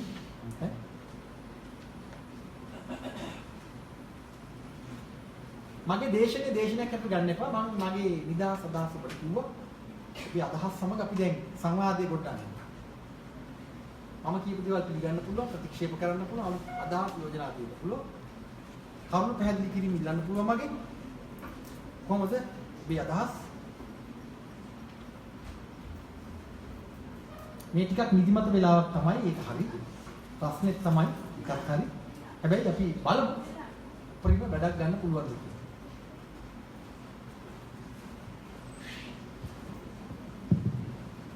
කවුරු හරි නිහඬියාව බිඳිනු මැන. ඔබතුමාට ඉස්සලාම ස්තුතිවන්ත වෙනවා අපේ විශ්වවිද්‍යාලයට මුලින්ම සම්බන්ධයෙන්. දැන් ඔබතුමා කියන විදිහට ඔබට පැහැදිලි. ලංකාව අර කිව්වොත් නේද ලින්ක් පතුලට වගේ වැටලා ඉන්නේ. ඒතර මම අහනවා ලින්ක් පතුලට වැටිච්ච මිනිහෙක් ලින්ක් කටෙන් ගොඩ ඉන්නවා වගේ අපි මේ ප්‍රශ්න වලට විසඳුම හොයන්න ඕනේ එකපාරට සම්පූර්ණ ක්‍රමයෙන් වෙනස් කරලද නැත්නම් මේ ක්‍රමයේ අස්සෙන්මද? අපි දැන් ධනේශ්වර සමාජ ක්‍රමයක නැත්නම් ඔක්කොම ලෝක බැංකුවෙන් මහ බැංකුවෙන් මූල්‍ය අරමුදල් වල යට වෙලා ඉන්න රටක් අපි ගොඩට එන්න උත්සාහ කරන්න ඕනේ මේ ක්‍රමයේ අස්සෙන්මද නැත්නම් අපි එකපාරටම කොහොමද මේ වෙනස කරන්න ඕනේ? පොඩි දෙයක් නෙවෙයි සාමාන්‍යයෙන් දැන් වෙලා තියෙන්නේ. ණයවර ගත්තත් අපි පොඩි දෙයක් නෙවෙයි. අපේ සංවර්ධන උපාය මාර්ග ගත්තත් පොඩි දෙයක් නෙවෙයි. අපි පාර්ලිමේන්තුවට යන ගෙනන් ගත්තත් ඒවත් පොඩි දේවල් නෙවෙයි. ඒතකොට ලංකාව හැදිලා තියෙන දේශපාලන ක්‍රමයේ ගත්තත් පොඩි දේවල් නෙවෙයි. ලොකු කතාවක් විතර තියෙනවනේ. ඒ කතාව වෙනස් කරන්න අපිට කියන්නේ දවසකින් දෙකකින් අනිවාර්යෙන් බෑ. ඒකටත් සෑහෙන කාලයක්. මේ ආව වගේ කාලෙකින් අඩු ගන්න අඩක්වත් මේ අපේ රට වෙන පැත්තකට හරවලා ගන්න. එතකොට වර්තමාන උදාහරණ මොකද ඒ වගේ දැන් ඔබතුමා කියන විදිහේ රටවල් මූල්‍ය අරමුදේ ලෝක බැංකුව වලින් යට වෙලා ගොඩාපු රටවලුත් ඉන්නවා. ඒ කියන්නේ ප්‍රශ්න හමු වෙද්ද ගොඩාපු රටවල් ඉන්නවා. ඒගොල්ලෝ අනුගමනය කරපු ක්‍රියාමාර්ග මොනවද? අපිටත් මේ ක්‍රමය ASCII ගන්න පුළුවන් විසඳුම මොකක්ද? දැන් එහෙම ගොඩාපු රටවල් තියෙනවා නම් තියෙන්න පුළුවන්. උදාහරණයක් විදිහට හිතමු දැන් ඉන්දියාවට ණයක් ගන්න ඕන වෙනවා ලෝක බැංකුව.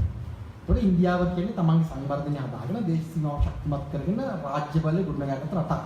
ඔවුන්ට පුළුවන් ලෝක බැංකුවත් එක්ක වින්-වින් සිටුේෂන් එකක් තියාගෙන ණයක් ගන්න. එතකොට එහෙම රටවල් ණය ගන්නේ අඩුවෙන්. ඇමරිකාවත් ගන්න ඉඩ තියෙනවා. ඒ නිකන් හරියට නිකන් සල්ලි තියෙන කෙනෙක් නිකන් ගමනක් යන සල්ලි දෙනවා වගේ වැඩක්. එතකොට දැන් ලෝක බැංකුව සහ ජාත්‍යන්තර මූල්‍ය ආරම්භ මුදල යැපෙන්නේ ඒව මත නෙවෙයි. ඒව නිකන් මේ සාමාන්‍ය අනේන ගමන් කරන වැඩ. රනින් බිස්නස් ඒවා. ඔවුන්ගේ ප්‍රධාන මූලපාය දේශපාලනය රටවල් කොල්ල කන එක. දැන් උදාහරණයක් විදිහට ලෝක බැංකුව ජාත්‍යන්තර මූල්‍ය ආරම්භ මුදල රසායනික සමාගම්, බීජ සමාගම්, ඊට පස්සේ ව්‍යවස්ථාමය වෙනස්කම්, රෙජීම් චේන්ජ් එකට යන්නේ. ඒක වෙන ඔපරේෂන් එකක්. ඒතකොට එය ධනවාදයේ නූතනකාරත්වයේ වෙන ගමනක්. ඒතකොට ඒ නිසා එය වෙනම කියව ගන්න ඕනි. ඔබේ ප්‍රශ්නේ හරිම වැදගත් ප්‍රශ්නයක්. එකම දේ පවතින්නේ ධනවාදී ආර්ථිකයක්. ඕලිය ධනවාදයක් තිබෙනවා. ඒකනේ ග්ලොබලයිසේෂන් කියන්නේ ප්‍රාග්ධනයේ මත ඉතිවන ලෝකයක්. අනිත් පැත්තේ ප්‍රජාතන්ත්‍රවාදී කියලා ක්‍රමවේදයක් යෝජනා කරලා තියෙනවා. ලෝකෙ. ඊට වඩා වෙන ක්‍රමයක් දැනට නැහැ. විද්‍යාත්මක සමාජවාදී අත්දැක බැලුවා කියුබාව යම් ප්‍රමාණයකට. දැන් කියුබාවට ලෝක බැංකුව ජාත්‍යන්තර මූල්‍ය ආරම්භ මුදල ඇතුළු ආයතන හිමින් රිංගල වැඩ පටන් ගන්න ලෑස්ති වෙලා තියෙනවා. එතකොට දැන් වෙනිසුලාවේ හිටපු නායකයා චාවෙස් ණය ගන්න ආයතන ඔක්කොම ණය බේරලා යවුවා. ඒවල අපි ආර්ථිකයක් හදමු කියලා ලෑස්ති වෙනකොට මොහු බොහොම අමුතු විදියකට මරුණා. ඒ පිළිබඳ වෙනම කතා තිබෙනවා කොහොමද මරුණේ කියලා. කොහොම වුණත් චාවෙස් හිටපු ලෝකයේ ගිලිහිලා ඉන්නවා. දැන් නැවත ඔවුන් කියලා තියෙනවා ජාත්‍යන්තර මූල්‍ය ආරම්භ ලෝක බැංකුව මාස 6ක් කල් දෙන්න. ඔගොල්ලෝ අපිට සියලු දත්ත තොරතුරු ඔක්කොම දෙන්න. ඔබේ ආර්ථිකය ගැන අපි ඔබේ ආර්ථිකය ගොඩ දාන්න. අන්තර්ජාලයේ තියෙන වාර්තා බලන්න මාධ්‍ය ප්‍රකාශත් තියෙනවා. එතකොට හරි පැහැදිලි ගෝලීය පරිමාණ ක්‍රමවේදයන් ඇතුලේ වෙන ක්‍රමයක් නැහැ දැනට. දැන් නෑ දැන් සෝවියට් දේශයේ ගොඩනැගුණේ නෑනේ. ලෙනින්ට විවාදිනවා, සාර්පවුල මරනවා, ස්ටැලින් යුද්ධමය මේ යුද්ධකාමී බවට පත් වෙනවා, ට්‍රොස්කි මරලා දාන ඔක්කොම ඉවර වෙනවා. ඒ කියන්නේ ඉතිහාසයේ වාමාංශික දේශපාලන ගොඩනැගුණේ නෑ. දැනට මේ ලෝකේ ගන්න පුළුවන් මොඩල් කන්ට්‍රි එකක් නෑ. තිබ්බනම් යම් පමණකට කියුබාව තමයි. ඒතකොට වෙන ක්‍රමයක් නෑ යෝජනා කරලා. ඒතකොට තියෙනවා නම් තියෙන්නේ ධනවාදය සහ එහි ඊළඟ පාර්ශවය වන ප්‍රජාතන්ත්‍රවාදය. ඒතකොට අඩුම තරමේ එතනට આવොත් අපි නිකන් පටන් ගන්න පවතින ආර්ථික ක්‍රමේ ලංකාවේ ක්‍රියාත්මක වෙන්නේ කොහොමද? දැන් ප්‍රජාතන්ත්‍රවාදය කියන තත්වය න්‍යායිකව මොකද්ද? ප්‍රජාතන්ත්‍රවාදය ජනයාගේ කැමැත්ත මත පාලනය කරන ක්‍රමයක්. දැන් ඒක වෙනවද? ඒක වෙන්නේ නැහැ. අපිට ඒක කරන්න මැදිහත් වෙන්න පුළුවන්. කරවන්න. එතකොට අපි උදාහරණයක් විදිහට ආර්ථිකයේ මෙහෙවන විදිය වැරදි, න්‍යායන් වැරදි. ලංකාවේ වෘත්තිකයන් උගත්තු වගේයි ඔක්කොම මැදිහත් වෙලා කියන්නේ මේක වැරදි කියලා. ලෝක බැංකුවට ජාත්‍යන්තර මූල්‍ය ආරම්භ මුදලට චැලෙන්ජ් කරන්න ඕනේ. මේක තියොරිටිකල් වැරදි. මේ ක්‍රමේ කරන්න බෑ අපිට. මේ ක්‍රමේ කෙරුවොත් අපි කඩා වැටෙනවා. මේක නෙමෙයි ක්‍රමවේදය කියලා අපි කියන්නේ බෑ. කෘෂිකර්ම අමාත්‍යාංශයේ ලේකම් පොල් ගන්නවද? එහෙම නැත්නම් ඒකින නිලධාරීන් මොනවද කරන්නේ? ඇයි ඒ නිලධාරීන් ඉන්නේ? මේ විශ්වවිද්‍යාල වලින් පිට වෙලා යන උගත් කෝ ලංකාවේ? ඇයි මේ ආර්ථික කඩාවැටෙදි නිහඬව බලාගෙන ඉන්නේ? පළවෙනි පියවර තමයි අපිට මේ පවතින තත්ත්වයන් ඇතුළේ සටනක් දෙන්න පුළුවන්. ඒක විලෝහිත විප්ලවයක්. උදාහරණයක් විදිහට ආර්ථිකයට එදිරි න්‍යාය විරෝධී පනතක් සම්මත වුණොත් මේ විශ්වවිද්‍යාලයට පුළුවන් ප්‍රෙස් එකක් තියලා කියන හොඳට ස්ටඩි කරලා මේක වැරදි කියලා. අධිකරණයට යන්න පුළුවන්. මිනිස්සු එකතු කරන්න පුළුවන්. සංවාද ගොඩනගන්න පුළුවන් විශ්වවිද්‍යාලවල. දැන් නීතිය කඩා වැටෙන මොහොතේ නීතිඥවරුන්ගේ සංගමෙ එළියට බහින්නවා. එහෙම කරන්නේ නැහැ නේ උන්. උන් සංවාද දීලා කියනවා ආණ්ඩුවට මේ කරන්න එපා. මේ පත් කිරීම වැරදි. ඒ බලය උන්ට තිබෙනවා. ඒතර විශ්වවිද්‍යාල කුලපතිවරුන්ගේ සංගමයක් තිබෙනවා. උන්ට විශාල බලයක් තිබෙනවා. විශ්වවිද්‍යාල ආචාර්යවරුන්ගේ එකමුතු තිබෙනවා. උන්ට බලයක් තිබෙනවා. මේ බලය පාවිච්චි කරන්න ඕනේ කුමක් සඳහාද? පවතින තත්ත්වය හරි ට්‍රැක් එකට දාගන්න ඉස්සර වෙලා. ඇයි නඩු කල්යන්නේ? නඩු කල්යන්නේ ඇයි? ඉඩම් නඩු අවුරුදු 10 15 20 30 ඇයි? මේක හදන්න බැරි. ඊටම සරල වැඩක් නේ. ඇයි රිමාන්ඩ් බන්ධනාගාරේ මිනිස්සු ගොඩ ගැහිලා නඩු නැතුව ඉන්න එහෙම ඉන්න පුළුවන්? සිංහල දෙමළ මුස්ලිම් විශාල ප්‍රමාණයක් ඉන්න ඉන්න පුළුවන් ඉන්නවා. එතකොට මිනිස්සු බල කරන්න ඕනේ නීතිඥවරුන්ගේ සංගමයට මෙහෙම වෙන්න දෙන්න එපා. ජනයා ඉන්නවන රටේ. ඡන්දා මිනිස්සු ඉන්නවන. ඡන්දදායකෙන්නේ. මිනිස්සු බල කරන්න ඕනේ ඒ ආයතනය බල ගන්නවන්න. මිනිස්සු ප්‍රශ්න කරන්න පටන් ගන්නවා. වෘත්තිකය ප්‍රශ්න කරන්න පටන් ගන්නවා. වෘත්තිකය රාජ්‍ය ආයතන ප්‍රශ්න කරන්න ඕනේ. රාජ්‍ය ආයතන ගිහිල්ලා ආණ්ඩුව ප්‍රශ්න කරන්නේ. ඒක තමයි ප්‍රජාතන්ත්‍රවාදී කියන්නේ. දැන් ලෝකේ කොල්ල කරන අතරේ Tamanටත් වැරදිලා තියෙන අතරේ ප්‍රසිද්ධිය හරි ඇමරිකාව මේක කරනවා. Taman වැරදි පාර කියන්නේ ලෝකයක් කොල්ල කරනවා තමයි. හැබැයි නමට හරි මේ ක්‍රමවේදය කරලා බලනවා ඒගොල්ලෝ. දැන් CNN, BBC, Al Jazeera කියන ඕන්ලි කඳවුරේ ජනමාධ්‍ය. ඩොනල්ඩ් ට්‍රම්ප් ප්‍රකාශ කරුවම ඔවුන් මේක සංවාදයට ගන්නවා. එහි මූලයන් පෙන්නනවා. සාකච්ඡා කරනවා. වෙන විරුද්ධ මත ගන්නවා ඒකට. ගේම් එකක් තමයි. අපේ මාධ්‍යවල ඒක කරනවා. අපේ මාධ්‍යයකට ලෑස්ති නෑ. ජනාධිපතිවත් අගමැතිවත් තුවක්කු පෙන්නලා නෑ මාධ්‍යවලට. කවදාවත්. ඒ බොරු කතා. ජනමාධ්‍යවල එහෙම සංවාදයක් නෑ. ජනමාධ්‍යවල වැඩක් නෑ. ඔවුන් එක නිකන් ලාභ ලබන බිස්නස් එකක් හිතාගෙන ඉන්නවා.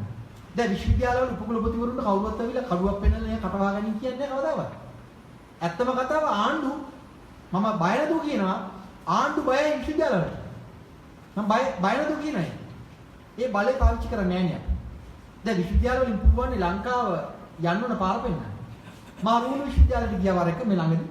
මම ඒගොල්ලන්ට කිව්වා ඕගොල්ලෝ ඇයි මේ ප්‍රදේශයේ තියෙන නොපනත්කම් පෙන්නන්නේ නැත්තේ? ප්‍රෙස් එකක් තියන්නකෝ මාසික වතාවක්. ප්‍රෙස් කොන්ෆරන්ස් එක. මේ ඉන්න ගුරුවරු කතා කරන්න පුළුවන් ශිෂ්‍යයෝ එකතු වෙලා මේ පැත්තේ තියෙන දේවල් අධ්‍යයනය කරලා පෙන්නන්නකෝ මේ වැරදි කියලා. ජනමාධ්‍ය විශ්වවිද්‍යාල වලට ඒ අහගන්න හරිද? මම මේ කතාව කියලා ජනමාධ්‍ය කීපයක් විවිධ විශ්වවිද්‍යාල වල ගුරුවරු ගන්න පටන් ගත්තා කතා කරන්න. දැන් දේශපාලනඥයෝ වැඩක් නැහැ, ගන්න දෙයක් නැහැ. අපි ගමු ඇකඩමික් මිනිස්සු කියලා ගන්න පටන් ගත්තා. බැලින ඒ හුඟක් අය ආණ්ඩුව කඩ යනවා. එක්ක පක්ෂයකට සම්බන්ධ වෙනවා. එක්ක විෂය දන්නේ. මටම කියලා තියෙනවා ඔයාලා කීප දින අපි ගත්තා ඉතින් මේ නවුලක් නේ බලන්න ඕගී කතාව. ওই කතාවම අර මිනිහක් කියන්නේ කියලා මට කියලා තියෙනවා. අපිට බැරිද? විද්වත් සංවාදයක් ගොඩනගන්න නැත් එක. ඇයි මේ නූගත්තුන්ට ඉඩ දීලා තින්නේ අපි? බලන්නකො අර ජනමාධ්‍ය වල කියන කතා. දෙපැත්තටම නැති කතා කුණුවක්ක් කියනවා දැන්. දැන් මට හිතා ගන්න බෑ ඇයි මේවා මිනිස්සු බලන්නේ කියලා. මිනිස්සු ආසයි නේවට. රේටින් වැඩි නේ කියන හැටි. මිනිස්සු හරි ආසයි නේවට. එතකොට අපි කරන්න ඕනේ පළවෙනි දේ තමයි මේ මොහොතේ පවතින తত্ত্বය බල ගන්නවන්න මැදිහත් වෙන්න ඕනේ. ක්‍රම වෙනසක් පිළිබඳ යෝජනාවක් අතීතයේ පුරාම තිබුණා වුණාට එහෙම එකක් ප්‍රායෝගික දැන් නැහැ. උදාහරණයක් මාර්ග නීති වලට වාහන එලවන්න. දැනට පාරේ දකුණින් යන්න සංඥා ඉවල නවත්තන්න දඩ ගන්නින්ද නෙවෙයි පාරේ මාර්ග නීති වලට අනු එලවන්න වාහන යනවා. ඔබට අධ්‍යාපන ක්‍රමවේදයක් යෝජනා කරලා තියෙනවා සිලබස් එකක් තියෙනවා කාලයක් තියෙනවා හෝම්වර්ක් කරන්න දේශන වලට එන්න කට් කරන්න එපා විභාග වලට ඉඳ ගන්න උපරිම ලකුණු ගන්න මේ උපරිම අවස්ථාවේ ප්‍රයෝජනය ගන්න. ඉතින් ඒකනේ කරන්නේ. එතකොට ගුරුවරු උපරිම කාලය අරගෙන උපරිම ශ්‍රමය පාවිච්චි කරලා උගන්වන්න. ඒ වගේ දැන් තියෙන වැඩේ අපි හරියට කරමු. පෙදරේරුවා තමන්ගේ හැන්ද අරගෙන උදේම වැඩට ගිහිල්ලා හරියට පෙදරේරු කර්මාන්තය කරන්න පටන් ගත්තා.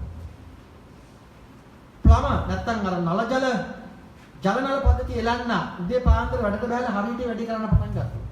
එහෙම එකිනෙකා තම තමන්ගේ වෘත්තීන් කරන්න පටන් ගත්තොත් එක රැයකින් ලංකාව වෙනස් වෙනවා. මිනිසුරු උදේ පාන්දර නැගිටලා 8ට වැඩ පටන් ගන්නවා. හිතන්න නඩින්මට අහන්න බැරිද? දැන් පටන් ගන්නේ 10 මාර 11 එහෙම. ඇයි මිනිසුරු වලට පාන්දර යන්න බැරි අධික නැහැ. සරල වැඩක්. නීතිඥවරුන්ට බැරිද අපි මින්පස්සේ මිනිස්සු මරාගෙන කන්නේ නැහැ. අපි යම් නියාමනයකට අනුව තමයි ගාස්තු ගන්න. ඉඩම් නඩුවක් නම් මෙච්චරයි. අපි දෙපැත්තෙන් තොරම්බල් කරලා සල්ලි ගන්නෑ. දෙපැත්තට කතා කරන්නේ අපේ වෘත්තීයමය තත්ත්වෙන් අපි තියා ගන්නවා. අපි අපිව නියාමනය කර ගන්නවා. ඒ කරන්න බැරිද? ඒ කරන්න පුළුවන්. ඉතින් අපි කරන්නේ නැහැ. දැන් තියෙන ප්‍රශ්නේ ක්‍රමයක් තියෙනවා. මොකද්ද ක්‍රමය? ප්‍රජාතන්ත්‍රවාදය. අර්ථ ක්‍රමයක් තියෙනවා. ගෝලීයකරණයේ වලිගයක් තමයි ධනවාදී ආර්ථික ක්‍රමයක් තියෙනවා. ලිබරල් හරි මොකක් හරි දාගන්නකො. හැබැයි අපිට පුළුවන් ද විදේශිකයන්ට මෙහෙ එන්න කියලා අපේ ඉඩම් ටිකක් විකුණලා වතුර ටිකක් ඒගොල්ලන්ටම දීලා උඩ බලාගෙන ඉන්න එහෙම බිස්නස් කරන ක්‍රමයක් තියෙනවද ලෝකෙ උනේ? දැන් බිස්නස් කියන එකේ ගනු දෙනුනේ. ලංකා මොනවාරි වික්කා ඒ වගේ යම් ගුණාත්මක වටිනාකමක් ලැබෙන්න එපා. කීයක හරි වැඩි කිරීම කීය හරි. දැන් අපි අපේ දේවල් ඔක්කොම දීලා උඩ බලාගෙන ඉන්නවා. මොකක්ද ඒ බිස්නස් කරන ක්‍රම? එහෙම ක්‍රමයක් නෑ. දැන් ඔබ රුපියල් 100ක් දීලා පාන් ගෙඩියක් ගන්නවා කියලා හිතන්න. මොකක්ද බිස්නස් කියන්නේ? රුපියල් 100ක් දෙනවා. බක්කරේ හරියටම ප්‍රමිතියට හැදුවා පාන් ගෙඩිය. ඊටාම ප්‍රමිතියට අනුව ඔබට පාන් ගෙඩිය දෙනවා. මේ අතින් අල්ල ඔළුව කස කස එහෙම නෙවෙයි. එයා ග්ලව් එකක් දාලා මොකක් හරි ක්‍රමයකට පාන් එක ඔබට දෙනවා. බිස්නස්. රුපියල් 100යි වටිනාකම ඔබට ප්‍රමිතියෙන් යුක්ත පාන් ගෙඩියක් ලැබෙන්න ඕනේ. ඒක නෙවෙයිද ධනවාදය කියන්නේ? There are norms, standards in capitalism. කොහෙවත් අපි ෆයිට් කරන්න ඕනේ ඒවටනේ. දැන් දොස්තර කෙනෙකුට පුළුවන්ද ලෙඩා එක්ක නිකන් උඩ බල බල ඉක්මනට කතා කරලා බෙහෙත ලියවන්න. එහෙම පුළුවන්. ලංකාවේ දක්ෂම ශල්‍ය වෛද්‍යවරු ගිහලා බලන්න මේ කෑලි ගන්න ලෙඩ බලන්න. එහෙම පුළුවන්. එහෙම ක්‍රමයක් තියෙන්න පුළුවන්. බෑනේ. දැන් මම දැකලා තියෙන සමහර මේ විශේෂඥ වෛද්‍යවරුත් ඉන්නවා ලෙඩා ඉඳගෙන ඉන්නවා ටෙලිෆෝන් එකේ කෝල්ස් ගන්න. 1500ක් අරගෙන වෙලාවට අපොයින්ට්මන්ට් එක. එහෙම පුළුවන්. දැන් මම වෛද්‍යවර මම 1500ක් ගෙවලා මට ගෙව්වා මම ඉඳගෙන දැන් ඔබ බලන්න තියෙන්නේ මට. මම මගේ ෆෝන් එකට ඇනෑන ඉන්න පුළුවන් මට. ඉතින් ලෙඩා සද්ද නැති වුණා මේක කියන්න බයයි ලෙඩා. එහෙම කරන්නේ නැහැ. නීතිඥවරයෙකුට පුළුවන් දෙපැත්තම සල්ලි ගන්න. ඒ කියන්නේ ගහපු මිනිහගෙනුත් ගන්න, කුටි කවු මිනිහගෙනුත් ගන්න. දෙන්නටම කතා කරනවා. එහෙම ක්‍රමයක් තියෙන්න පුළුවන්. ධනවාදයේත් මෙහෙම ක්‍රමයක් නැහැ. යෝජිත ධනවාදයේ හෙවත් කැපිටලිසම් කියලා අපි ඉගෙන ගන්න එක ඔය කියන ගෝලීකරණය තියෙනවා නම් අන්න ඒක ප්‍රජාතන්ත්‍රවාදයේ ඒ තියෙන න්‍යායික තත්ත්වයන් එක අපි කතරම් දෙමු. ඒක තමයි කරන්න තියෙන්නේ. ටික වැඩි උත්තරේ නමුත් දැනට කරන්න තියෙන්නේ ඕක තමයි. කෙටියෙන් කිව්වොත් මාර්ග නීති වලට අනුව වාහන එලවන්න අපිත් පෙළඹෙමු අනිත් අය පොළඹවමු. දැනට බේර ගන්න පුළුවන් ඒ තත්ත්වය තමයි. ප්‍රශ්න. මම උත්තර ටික දිගයි නම් toy ප්‍රශ්නත් ඉන්නේ නැති නිසා මම කල්පනා කරනවා. මොනවද කියන්නේ? ඔබේ ප්‍රශ්න ඇසීම තමයි මේ සංවාදේ ගොඩනැගෙන තියෙන ක්‍රමවේදය. මගේ ළඟ ගොඩක් දේවල් තියෙනවා කතා කරන්න ඔබත් එක්ක. හැබැයි ඔබේ අදහස් වුණා.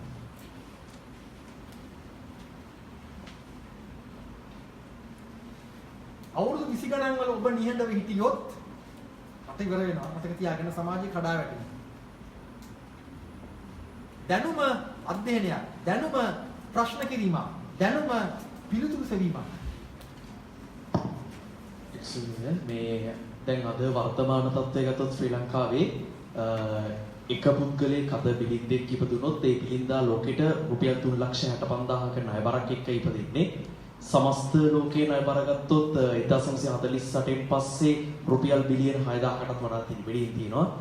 හැබැයි දැන් මොන ආණ්ඩුව ආවත් මේසා දෙවන්ත ණය බරකට විසඳුමක් දෙන්නට හැකි වෙයිද සහ ඒ ණය බර අඩු කරන්න විදේශ ඍජු ආයෝජන කදිම මාර්ගයක් කියලා වත්මන් ආණ්ඩුව හඳුන්වා දීලා තියෙනවා. ඒක කොයිතරම් දුරට විදේශ ඍජු ආයෝජන හා මේ ණය බර අවමනය කරන්න හැකියාවක් තියෙනවද වර්තමානයේදී කියලා දැනගන්න කැමතියි. ඔබේ ප්‍රශ්නේ ඊටාම මේ හොඳ ප්‍රශ්නයක්. උත්තරයට සරලයි. මම හිතන්නේ ඔබ උත්තරේ දන්න ඔබේ හිනාවෙත් උත්තරේ තියෙනවා මට පේනවා මේ ඔබ දැනගෙන ඒක අහන්නේ කියලා. අපි ණය ගන්න මොකටද? අපි ණය අරගෙන මොනවද කරන්නේ? අපි භාගයට භාග හොරකම් කරනවා. සියලු මාන් සියලුම දේශපාලන මම සියලුම මතකෙන් දානවා. ඇයි? පොකට් මනි 2500 ගන්නවනේ. දැන් මම දන්නවා නම් මම පාර්ලිමේන්තු නියෝජිතයෙක් නම් මට තේරෙනවා මනියට මුකුත් දුන්නේ නැහැ කියලා මම සල්ලි ගන්නෑ. මම නිකන් ඉන්නවනේ. දෙන අදි සුකෝපෝගී වාහන පාවිච්චි කරනවා හැමෝම. මොකක්ද ඒකේ තේරුම? අපි ඍජුව වක්‍රව හොරකම් කරනවා. හොරකමට අනුබල දෙනවා. දැන් ඔබේ ප්‍රශ්නෙට සරල උත්තරයක් තියෙන අපි ණය ගන්න ඕනේ නැහැ. මට ගණන් හදලා පෙන්නන්න පුළුවන් අපි අපේ ආහාර සුරක්ෂිතතාව හදාගෙන අපිට අවුරුද්දක්වත් යන්නේ. මාස 6යි අපිට යන්නේ. අපි මුලින්ම පටන් ගන්නේ කොහොමද? අපේ ආහාර කළමනාකරණ ඉගෙන ගන්න ඕනේ. මොනවද අපි කන්නේ? ඇයි අපි ජරාව කන්නේ? අපි වැඩියෙන් කන්නේ ජරාවනේ. ඇයි ජරාව කන්නේ? ජරාව කාලා ලෙඩ වෙනවා. ලෙඩ වෙලා බෙහෙත් ගන්නවා. බෙහෙත් ගන්න සල්ලි යනවා. මම මගේ ජීවිතේ බේරගෙන තියෙන්නේ මම ජරාව කන්නේ කඩු කරලා. මම ඇත්තටම ජරාව කන්නේ නැහැ. මම පුළුවන් තරම් උත්සාහ කරනවා බැරිම නම් නොකයි. මගේ ප්‍රියතම බීම තමයි මද රස්නෙන් යුත් වතුර. මම හරි ආසයි වතුර බොන්න. ඇයි ජරාව ගන්න? අපේ ජරාව කනවා ලෙඩ වෙනවා බෙහෙත් ගන්නවා. ජරාව කනවා බෙහෙත් ගන්නවා ලෙඩ වෙනවා. ලංකාව ඈත අතීතයේ මෙහෙම තිබුණේ නැහැ මතක තියාගන්න. ලංකාව කියවන්න එපා 1505 ඉඳලා. අනුරාධපුර යුගයේ පොළොන්නරු යුගයේ ඉතිහාසයට ගිහිල්ලා බලලා ලංකාව ඉතාම දියුණු ආහාර ශිෂ්ටාචාරයක් තිබිලා තියෙනවා. අද වගේ අද අපි මේ නිකන් හිඟන්නු જાතියක් නේ. අපි කණ එක දන්නෙත් නැහැ, බොන එක දන්නෙත් නැහැ නේ. එදාවස් ඉතාම දියුණු ආහාර ක්‍රමවේදයක් තිබුණා. අතීතයෙන් පාඩම් ඉගෙනගෙන අපි හොඳ දේවල් කන්න පටන් ගන්නවා. එතකොට අපි අපේ දේ වගා කරන්න පටන් ගන්නවා මේ රටේ. ඒ කෘෂිකර්ම අමාත්‍යාංශයක් තියෙනවා. කෘෂිකර්ම අමාත්‍යාංශයේ මූලස්ථානට අරගෙන තියෙන අන්න රාජගිරි ගොඩනැගිල්ල. මාසෙක කුලිය කීයද දන්නවද? කෝටි 2 මිලියනයි. ඔබ විශ්වාස කරනවද? මිලියන 21ක් ගොඩනැගිල්ලේ වියදම. මම දැන් රිසර්ච් එකක් කර යන මට හොයාගන්න අමාරු තොරතුරු අමාත්‍යාංශ වලට අරගෙන තියෙන කුලී පදනම මත ගොඩනැගිලි වලට කොච්චර ගෙවනවද? හිතා ගන්න බෑ.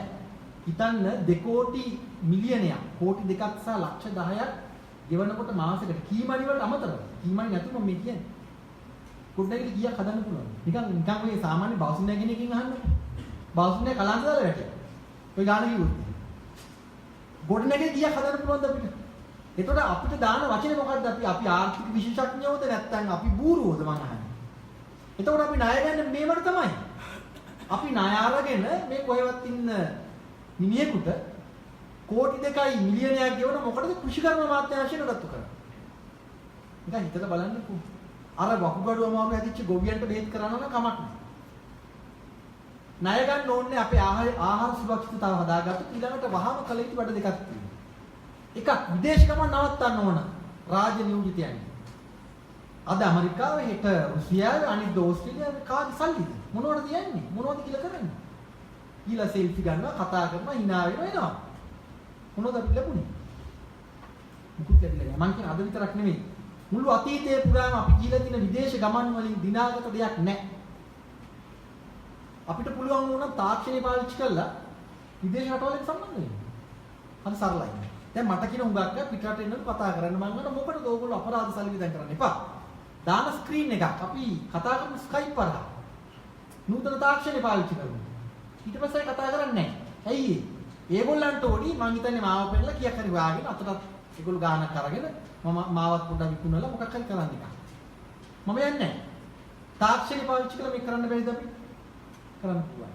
විදේශ ගමන් නවත්තන්න දෙක තුන රාජ්‍ය පරිභෝජනය නවත්තන්න ඕනේ දැන් හිතන්න මේ පාරේ යන සුඛෝභෝගී වාහන වලින් භාගයට භාගය කාගේ වාහන ආණ්ඩු වාහන ඒ වාහන සාමාන්‍යයෙන් ඔය කෝටි 2කින් එහා වගේ වැන්නේ හුඟක් සමහර කෝටි 5යි එතකොට ඉන්ධන වියදම දැන් අපි පාවිච්චි කරන සාමාන්‍ය කාර් එකකින් කිලෝමීටර් දැන් ලීටරයකට කිලෝමීටර් 13ක් 15ක් වගේ යන මම පාවිච්චි කරන වාහන අරව සාමාන්‍යයෙන් ඒකෙන් 8න් පංගුවක්වත් යන්නේ හිතන්න නුවර ගිහින් එනවා කියලා අමති කියන්නේ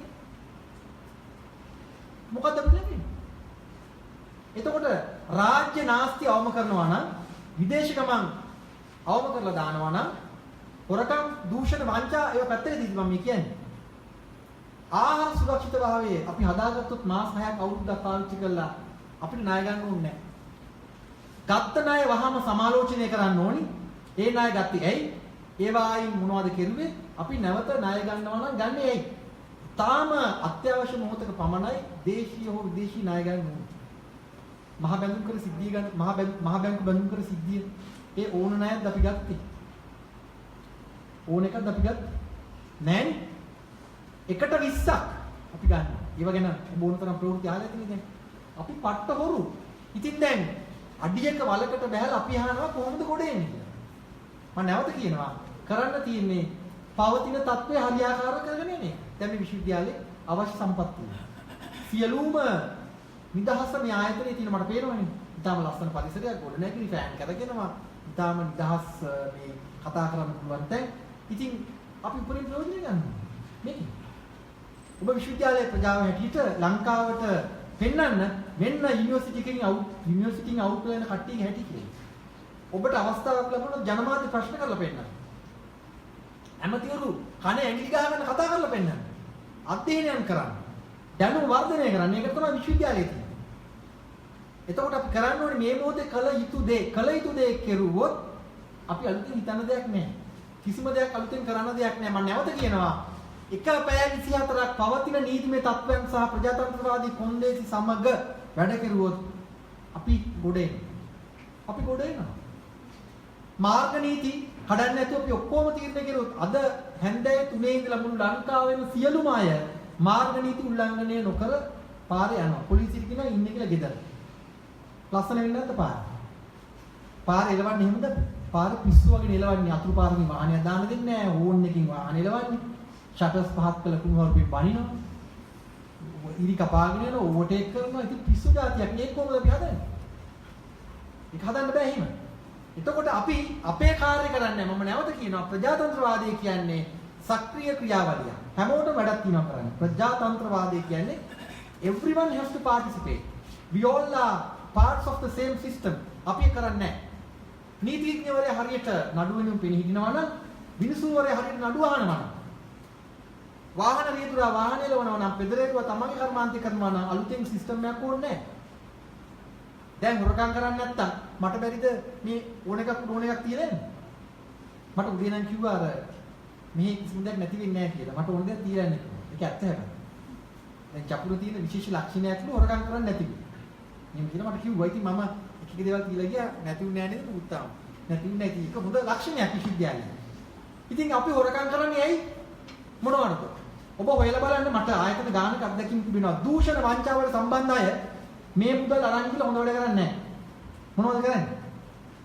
එක්කෝ පහළ මට්ටමේ කසිප්පු බොනවා. අරක්කු බොනවා. ටිකක් ඉහළට එනකොට නයිට් ක්ලබ් යනවා. වෙන වැඩවලට පාවිච්චි කරනවා මේ මුදල්. එක්කෝ සූදු අන්තුව. ඔබ හිතනවාද හොරකම් කරලා පැරලයිස් වෙලා ඉන්න අම්මව බලා ගන්නවද? එහෙම තියෙන චිත්‍රපටවල කතා. අර කලන්සූරි ගිහිල්ලා මොකද්ද කෑල්ලා හොරකම් කරලා පරිත්‍යාග චිත්‍රපටයේ තියෙන්නේ නංගිව දීගෙන කතා ඒවා. මම හොදට බලලා අධ්‍යයනය කරමින් ඉන්න මම කේස් ස්ටඩිස් කරනවා කියලා දිනවා. හොරකම් කරන අය අනිවාර්යයෙන්ම පාවිච්චි කරන්නේ නරක වැඩවලටමයි. හොරකම් කරලා පවුල නඩත්තු කරන කෙනෙක් මම මට නම් හම්බෙලා නැහැ. හොරකම් කරලා ගිහිල්ලා වයිෆ්ට රෙදි අරන් දීලා. හොරකම් කරලා ළමයාට බෙහෙත් අරන් දෙන. එහෙම ඉතින් දශම ගානකට ඔය. දශම. අහුවෙලා තින්නේම හොඳටම බොනේ උන්ට හොරකම් කරන්නේ. ඔය කම්පැනිස් වලින් එහෙම තමයි තියෙන්නේ. හරි මගේ උත්තරේ දිග වැඩි. ඒක ප්‍රශ්න. මම ඔයගොල්ලන්ට සම්මෙලි තමයි කියනවා කිව්වේ. අපිට කොච්චර වෙලා තියෙනවද මට පොඩි සිග්නල් එකක් දෙන්න කොච්චර වෙලා? තව කොච්චර අපිට පුළුවන්ද? 25 minutes. ලොකු වෙලාවක්. තව ප්‍රශ්න? මම දැන් ඒ අතරේ කියන අපි කරන්න ඕන දේවල් දැන් මම කාරණා දෙකක් මේ සහෘදය හමුසා කිව්වා. රාජ්‍ය නාස්තිය අධික වියදම් අවම කරගන්න එක, ණය සමාලෝචනය කරන එක, දූෂණ වංචා අක්‍රමිකතාව නවත්ත ගන්න එක, ප්‍රජාතන්ත්‍රවාදී නීති ආධිපත්‍ය යලි පිහිටුවන එක, එයාලා සමාජ යුක්තිය බිඳ වැටීම නවත්තන එක, සමාජ යුක්තිය ඒ නීතිය නෙමෙයි වෙන එකක්. නිෂ්පාදන ක්‍රියාවලිය හරි පසුගාමී අපි කිසි වැඩක් හරියට කරන්නේ පෙදරේරුව කර්මාන්ත කරන දන්නේ. මගේ යාළුවෙක් ඉන්නවා. එයා ගියක් හදන්න පටන් ගත්තා. ලස්සන කතාවක්. එයා දුන්න මේ ඊටාම අහිංසක බාසුන් නැහැ කෙනෙකුට ගේ හදන්න ප්ලෑන් එකක් ගත්තා. විශ්වාස කරන්න මේ බාසුන් නැහැ මාස 6ක් විතර ගියාට පස්සේ මගේ යාළුවට ගේ හදන ගේ එපා කළවලා. මගේ යාළුවා අන්තිමට පිස්සෙක් වෙලා ඒ ගේ බාගෙට ඉඩම විකුණලා දැම්මා. ඒ බාසුන් නැහැ කියන හොඳ අර්ථයෙන් මම ඒ කාර්මික ශිල්පියා සිමෙන්ති හොරකම් කෙරුවා. එන දවසට එන්නේ නැහැ. බාගෙට වැඩ කරලා මාරු වෙලා යනවා. ඉතින් මගේ මිත්‍රයාට ගේ හදන්න එපා.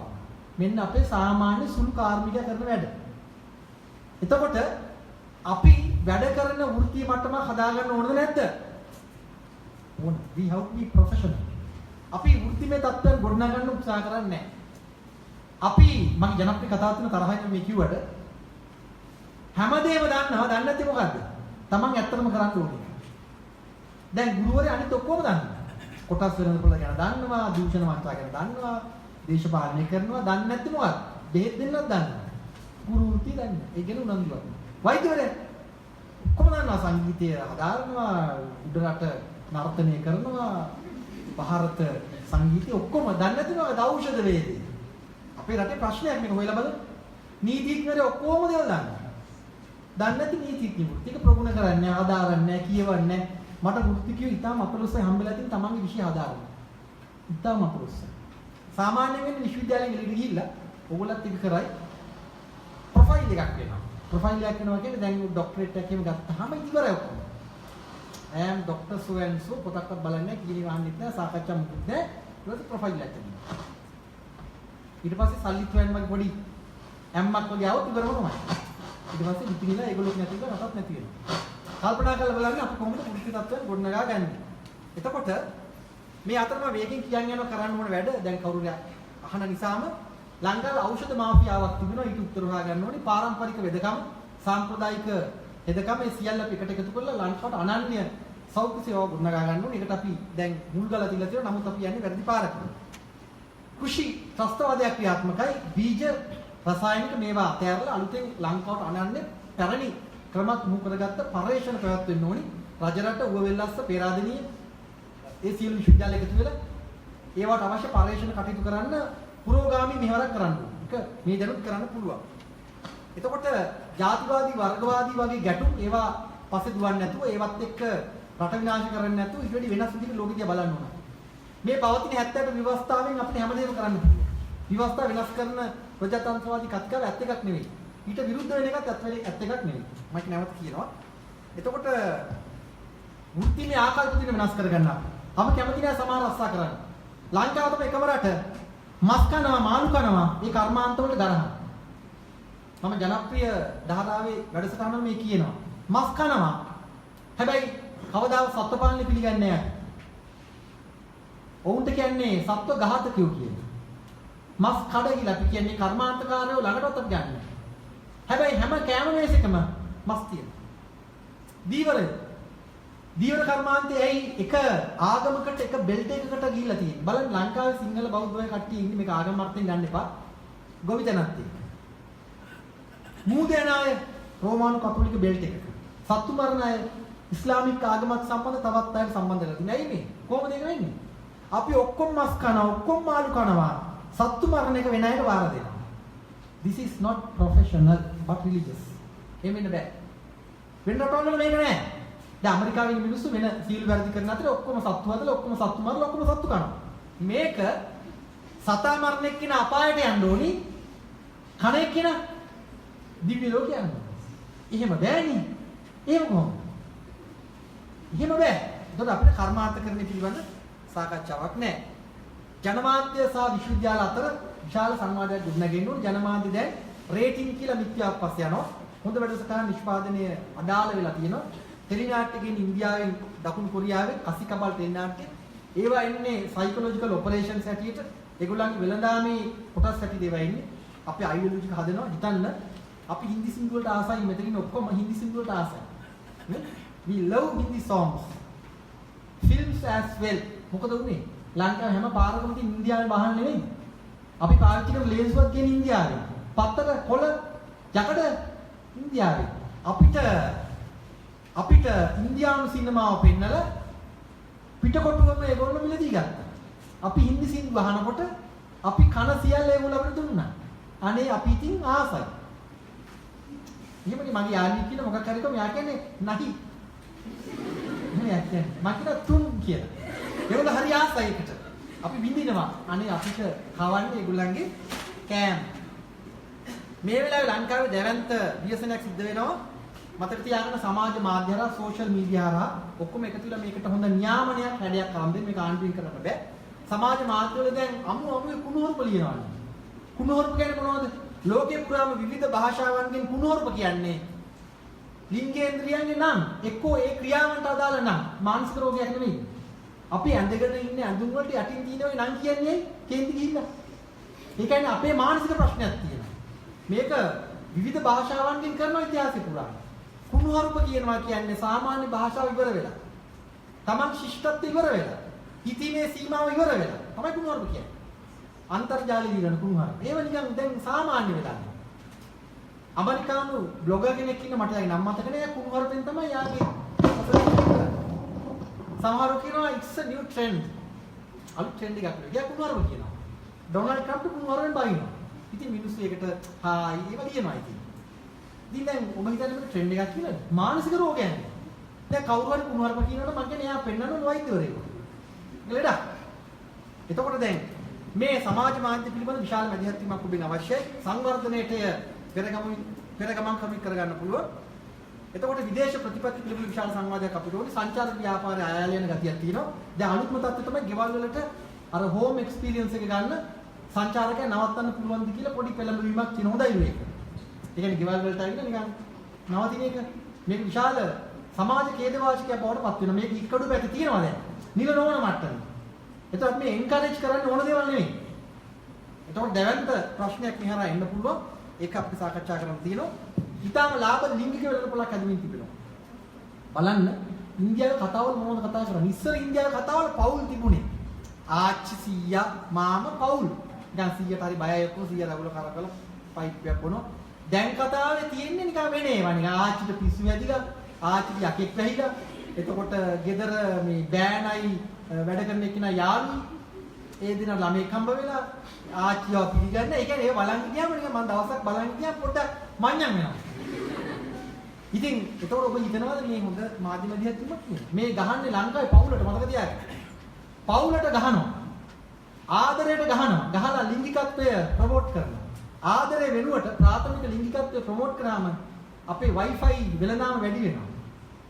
අපි අන්තර්ජාලය වැඩි පරිහරණය කරන අපිට පිස්සු හැදෙනවා. එතකොට අපිට විස කවන්න පුළුවන්. විස වස කන පිස්සෙක් හැදෙනවා. අන්න උන්ගේ මෙහෙම සාර්ථක වෙනවා. කැසිනෝ ව්‍යාපාර වේගින් ලංකාව ආක්‍රමණය කරමින් තිබෙනවා. ඔබ ගිහිල්ලා බලන්න දැන් අර කැසිනෝ පැක එන්නේ නැති වුණාට බෙරේවව යාබදව දෙවන්ත හෝටලයක් ඉදි වෙනවා. කැසිනෝ ව්‍යාපාරයට අදාළ ව්‍යාපාරික කටයුතු පටන් ගන්නවා. ඒක දෙවන්ත මාෆියාවක්. හැම ගමකම කුඩු තියෙනවා. දැන් මේ වෙනකොට හෙරොයින් ප්‍රමුඛව කුඩු මත්පැති මත්ද්‍රව්‍ය පාසල් ගාවත් හොල්මන් කරනවා. කැසිනෝත් මේ මැද්දට ආවම ලංකාවේ නිදහස් අධ්‍යාපනයත් බින්දල ඉවර කරලා දැම්මාම ඉතුරු වෙන්නේ කාන්තාවන්ට ශරීර විකුණන්න පිරිමින්ට කම්කරු වැඩවත් ඉතුරු වෙන්නේ නැහැ. මොකද ඒකට චීනෙන් එනවා. මහා මාර්ග ඉදි කරනකොට කම්කරුවනේ කිව්වේ කවුද? චීන. අපේ අර තිබෙන නිකන් අර හැන්දාවට කසිප්පු ගාලා උණ බටයක් අරින්න මම දැක්කා කඩුවෙල හදන කාලේ නිකන් මිනිස්සෙක් ඉන්නවා ඒ කසිප්පු බීලේ ඇයිනේ යාට තියෙන්නේ පාර හර උණ බටයක් දාලා නිකන් වාහන එනකොට අරින්න වහනවා. අනිත් ඔක්කොම කම්කරුවට කියන චීන වෙන්නේ. අපිට දෙන්නේ නැහැ ඒ වැඩ. ඕතම අපිට තියෙන්නේ ලාංකිය අපිට. සම්පත් විකිනනවා මේකෙන්. ඔබ දැනගෙන ඉන්න රාජ්‍ය ව්‍යවසාය විකුණනවා ඔක්කොම විකුණනවා.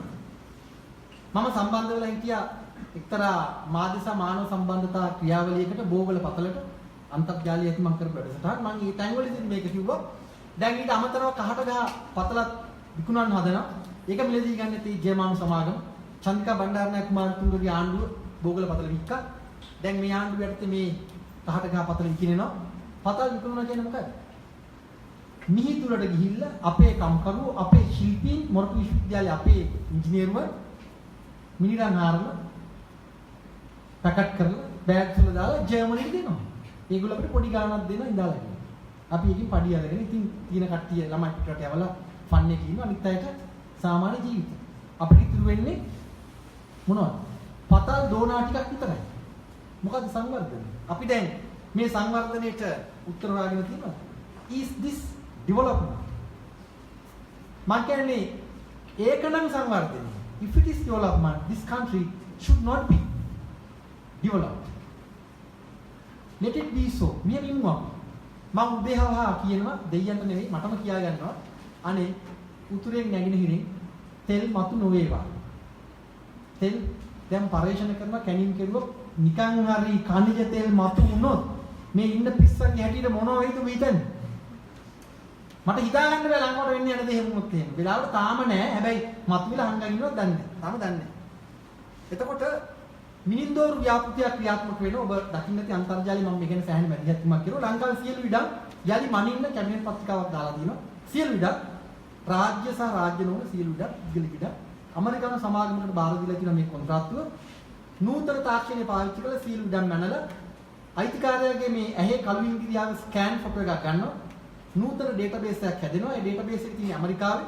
එතකොට සැමන්ටින් විකුණනවා වගේ, පොල් විකුණනවා වගේ ඉඩම් විකුණන්න විදේශිකයන් මිලදී ගන්න පුළුවන් මාකට් එකක් හදනවා. මේ සඳහා දැන් සියලුම දේවල් ක්‍රියාත්මකයි. මිනින්දෝරු මට කතා කරා මාර වැඩක් වෙන්න යන්නේ එන්න කියලා. මං ගියා. මේ channel 4 ටීම් එකට අදගෙන මම ගිහිල්ලා එතන රසීම තිබ්බා. මම හිතුවා දැන් සෙනඟ පොර කකා ඇති කියලා නිකන් ඒ කියන්නේ මිනින්දෝරු සංගමේ ප්‍රධාන කාර්යාලයට ගියේ. කොල් පිටුව. මං හිතුවා නිකන් ලොකු සෙනඟක් ඇති කියලා. අනේ නිකන් හතර පහ දිනක් හිටියා. සමහර බීල වගේ දුන්නා. ඉතින් අපි අපරාධිතින් අර අතින් ගියදන් කරන් ගිහලා මේක අන්තර්ජාලයට මුදහැරලා කතා කරලා ඒගොල්ලන්ට මම කිව්වා ඕගොල්ලෝ කිසි මැදිහත්වීමක් කරන්නේ නැහැ. මට නේ විශ්වාසයි මේක ඉබේම යනවා. ඕගොල්ලන්ගේ ප්‍රධාන නීති ඉතින් ගාණක් හැම දීලා මිලදී අරගෙන ඇති අද දවසේ මිනිස්සු සල්ලි වලට ගන්න ලේසි. මේ ලොකු ගාණක් ඕනේ නැහැ. ඒ සාමාන්‍ය නිකම් පළාත් සභාව වගේ මන්ත්‍රී කෙනෙක් රුපියල් 10000ක් ගත්තා. අපේ රටේ මිනිමරලා තියෙන රුපියල් 10000ක්. රුපියල් 10000ක් දීලා මේ මිනිස්සු මරලා දෙනවා. ඔබට කියන්න අර පෑලි කොටදී මැරුවා කලකට කලින් එයාගේ නම හරියට මතක නැහැ. කස්ටම් ඔෆිසර් කෙනෙක් සුජිත් වගේ නම මට මතක. කස්ටම් ඔෆිසර් කෙනෙක් ඒ මිනිමරු අහු වුණා. ඔහු හමුදාවේ හරගිය සෙබලේ. අපරාධ පරීක්ෂණ දෙපාර්තමේන්තුව ප්‍රශ්න කරුවෝගෙන් මේ ඇත්තම කතාව රුපියල් 10000යි දීලා තියෙනවා. එයාගෙන් අහනවා CID එකකින් ඔයා දන්නවද ඩිජිටල් කාර්යද කියලා? නැහැ. මොකද්ද ඔයාලට කිව්වේ මාව දවසක් එක්කන් ගිහලා බයික් එකේ මේ රේල් පාර ගාවේ කාර් එක ස්ලෝ වෙනවා පෙන්නුවා මට කිව්වා අන්නතට වෙඩි තියන්න කියලා මම කිව්වා. දැන් තියෙනවා. ඒ සුජිත් කියලා කස්ටමර් කෙනෙක් මරුව වෙඩි තියලා. දැන් කලකට කලින් ඒ පාපොච්චාරනේ මම කියෙව්වා. ඒක මම ඔබට කියන්නේ. ඉතින් රුපියල් 10000කට දන්නේ නැති මිනිහ පරන්න පුළුවන්. එහෙම තැනක අපි ඉන්නේ. ඒකට මේක මහ වැඩක් නෙවෙයි. ඉන්දියානු කරන්නේ චීන කරන්නේ වේගින් සිද්ධ වෙනවා. කොල්පිටි බම්බලපිටි ගිහලා බලන්න චීන ජාතිකයන් සහ බංග්ලාදේශ වගේ ජාතිකයන් විශාල වශයෙන් දෙපාර්ට්මන්ට් සල්ලි වලට අරගෙන ඒක දැන් වේගින් වර්ධනය වෙමින් තිබෙනවා. තාම හම්බන්තොට වැඩ හරියට පටන් අරගෙන නැහැ. ඒකට ත්‍රිකුණාමලේ වෙනම තෙල් ටැංකිය යමුනාවේ කොළඹ මේ සියල්ලත් එක්ක ලංකා විශාල ප්‍රශ්නයක් තියෙනවා. කවුරු හරි කියනවා නම් ප්‍රශ්නයක් නැහැ මේක අශුභවාදී බොරු සැකයක් කියලා බලාගෙන ඉන්න. මේ සියලු තොරතුරු දැනට ජනමාධ්‍ය වලින් සමාජගත වෙලා තියෙනවා. ඔබට අධ්‍යයනය කරන්න පුළුවන්. වෙමින් තියෙනවා එහෙම නැත්නම් කළ යුතු දේ වෙමින් තියෙන දෙයට විරුද්ධව පිටගන්නේ. ඒකනේ කරන්නේ තියෙන්නේ. මාර්ග අනතුරු සිද්ධ වෙන්නේ මාර්ග නීති කැඩීමෙන් නම් අපි මාර්ග නීති වලට වාහන පදවමු. එහෙමනම් මේ දේවල් වෙන්න දෙන්න බෑ. මිනින්දෝර දෙපාර්තමේන්තුව කියන්න ඕනේ මේක කරන්න එපා. මේක අපිට කරන්න පුළුවන්. මොනවද ඔයගොල්ලන් කරලා ඕනේ? ඒගොල්ලෝ කියන්නේ. ඔවුන් පේපර් එකක් දැම්මා. ඔවුන් කිව්වා ආණ්ඩුවට. හැබැයි නිකන් කොලයක් විතරයි. ඔයගොල්ලෝ කොහෙද උපවාසයක් දැක්කේ නැන්නේ? මම කියන උපවාස කරන්න කියලා නේ. එහෙම විරෝධයක් නැහැ ඉතින්. දැන් අපේ කට්ටිය කල්පනා කරනවා මේක දුන්නා ඇමරිකානු සමාගමට ඒගොල්ලෝ ආවම පොඩි පොඩි අයට වාහනයක් දෙකක් කුලියට දෙන්න පුළුවන්. ගෙවල් කුලියට දෙන්න පුළුවන්. ඒ එන කෙනා හරහා අපිට පුළුවන් ද කාවරි එහෙට යවා ගන්න. ඕක තමයි කල්පනා කරන්නේ. ඉතින් මේක තමයි රටේ ඇත්ත තත්ත්වය පටන් ගන්න තියෙන්නේ මෙතනින් මේ දැන් ඔබේ මම පටන් අරන් තියෙන ඔබ පටන් ගන්න විශ්වවිද්‍යාලයක් පටන් ගන්න වෙන ක්‍රමයක් නැත ප්‍රශ්න. අපිට විනාඩි 5ද? ඉවරද වෙලා? ඉවර. ෆිනිෂ්. විනාඩි 5ක් විතර නිකන් ණයට ඉල්ල ගන්න පුළුවන්. 5 minutes. only 5 minutes. බලන්න කවුරු එකේ මේ වෙලාව දැන් අවසන්. අදුතරේ මෙතනින් මේ සාකච්ඡාව නවත්තන්න එපා. විවිධ පක්ෂ මානසික තත්ත්ව වලින් මේක දිහා බලන්නත් එපා. ඔබ කැමති පක්ෂයක මතයක් දරන්න. හැබැයි ඊට වැඩි වෙනස් විදිහක ලෝකේ බලන්න. හැම කවුලක් මරින් අපේ ප්‍රශ්නයක් තියෙනවා. අපි කාවාරි බලයට ගෙනලා මේ ප්‍රශ්න විසඳ ගන්න පුළුවන් ද බලන්න බෑ විසඳ ගන්න. ඒ තරම් අරුබුදේ ලොකුයි. ගෝලීය පරිමාණයි. දැවැන්ත බුද්ධිමය සංවාදයක් ගොඩනැගුවේ නැත්නම් අපිට මේක තේරුම් ගන්නවත් බෑ. මම කියන්නේ ඔබේ පළමු ජීවිත කාලේ වෙන් කරන්න අරුබුදේ වටහා ගන්න. Just try to understand what has been going on. ඒක try කරන්න. තව ප්‍රශ්න තියෙනවා නම් අහන්න නැත්නම් අපි සමුගන්න මොහොතේ. මගේ ප්‍රශ්නේ තමයි ලෝකේ දැන් ආහාර අවශ්‍යතාවෙන් 3 ගුණයක් පමණ ඉපදෙනවා. ඒත් අපේ ලෝකේ නයිජීරියාව, සෝමාලියාව වගේ රටවල් වල මිනිස්සු මැරෙනවා. තව ඇමරිකාව වගේ රටවල් මේ ධනවාදී මේ රටවල් ලෝකයේ අනිත් දුප්පත් රටවල් ආක්‍රමණය කරනවා. මේ ආදී විවිධ හේතු නිසා හේතුව මේ ගෝලීයකරණය කියලා දැන් මෙතන අපි සාකච්ඡා වුණා. ගෝලීයකරණය කියන්නේ වෙළඳපොළ ආර්ථික ක්‍රමයේ කොටසක් නේද? අපි මෙතනින් ඒකෙන් කියන්නේ මේ වෙළඳපොළ ක්‍රමයේ දුර්වලතාව නේද? මේ වෙළඳ ක්‍රමයේ අසාර්ථක වීමක් නේද අපි මෙතන කතා කරන්නේ. ඔබට ඊටාම කෙටියෙන් කිව්වොත් ඔබ ආර්ථික විද්‍යාව හදාරන අය නිසා මෙහෙම කියන්නම්. ධනවාදය කියන්නේ මොකද්ද? ධනවාදය කියන්නේ ප්‍රාග්ධනය ශ්‍රමය සමග සම්බන්ධ වෙලා ඇති වෙන නිෂ්පාදන ක්‍රියාවලියක ප්‍රතිපල. තමයි ධනවාදය කියන්නේ. සූත්‍රය එකයි. ප්‍රාග්ධනයක් තියෙනවා ශ්‍රමය සම්බන්ධ වෙනවා භාණ්ඩෝ සේවාවන් නිෂ්පාදනය වෙන්න පුළුවන්. ඒ හරහා ගොඩනැගෙන ලෝකයේ තමයි ධනවාදය කියන්නේ. කැපිටලිසම්. ධනවාද එක්තරා මොහොතක තමන්ගේ ප්‍රාග්ධන වියදම්, පුනරාවර්තන වියදම්, ලාභ හරියට පස්සේ වෙනම ආදායමක් ලැබෙන වෙළඳපොළ උච්චාවචනයන්ට අනුව ඒකට අපි කියනවා අතිරික්ත ආදායම කියලා. සර්ප්ලස් ජෙනරේෂන් කියලා. මේ සර්ප්ලස් ජෙනරේෂන් එක නැත්නම් අතිරික්ත ආදායම තමයි ලෝකයේ මෙච්චර වෛවර්ණ විදිහට වේගෙන් දියුණු කරන්නේ. ඉතා වැඩිපුර ආදායමක් ලාභයක් වෙනම කොටසකට ලැබෙන සුළු කොටසකට. දැන් මෙන්න මේ සුළු කොටසට ලැබෙන ලාභය වැඩි කරගන්න තමයි වෙළඳපොළ උත්සාහ කරන්නේ. ප්‍රාග්ධන කියන්නේ self expanding process එකක්. තමන්ව පළල් කරගන්න ක්‍රමවේදයක් ප්‍රාග්ධනය තුල තිබෙනවා. ලාභ ආදි වශයෙන් ඒක ගමන් කරනවා.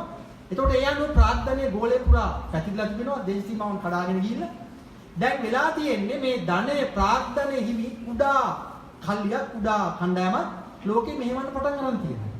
අපි මේකට වෙළඳපොළ ආර්ථිකය කිව්වත් ලිබරල් ආර්ථිකය කිව්වත් ගෝලීකරණය කිව්වත් ඒක තමයි වෙමින් තියෙන්නේ. අවසාන විග්‍රහයේ ලෝකේ තියෙන්නේ ආර්ථික පිරමීඩයක.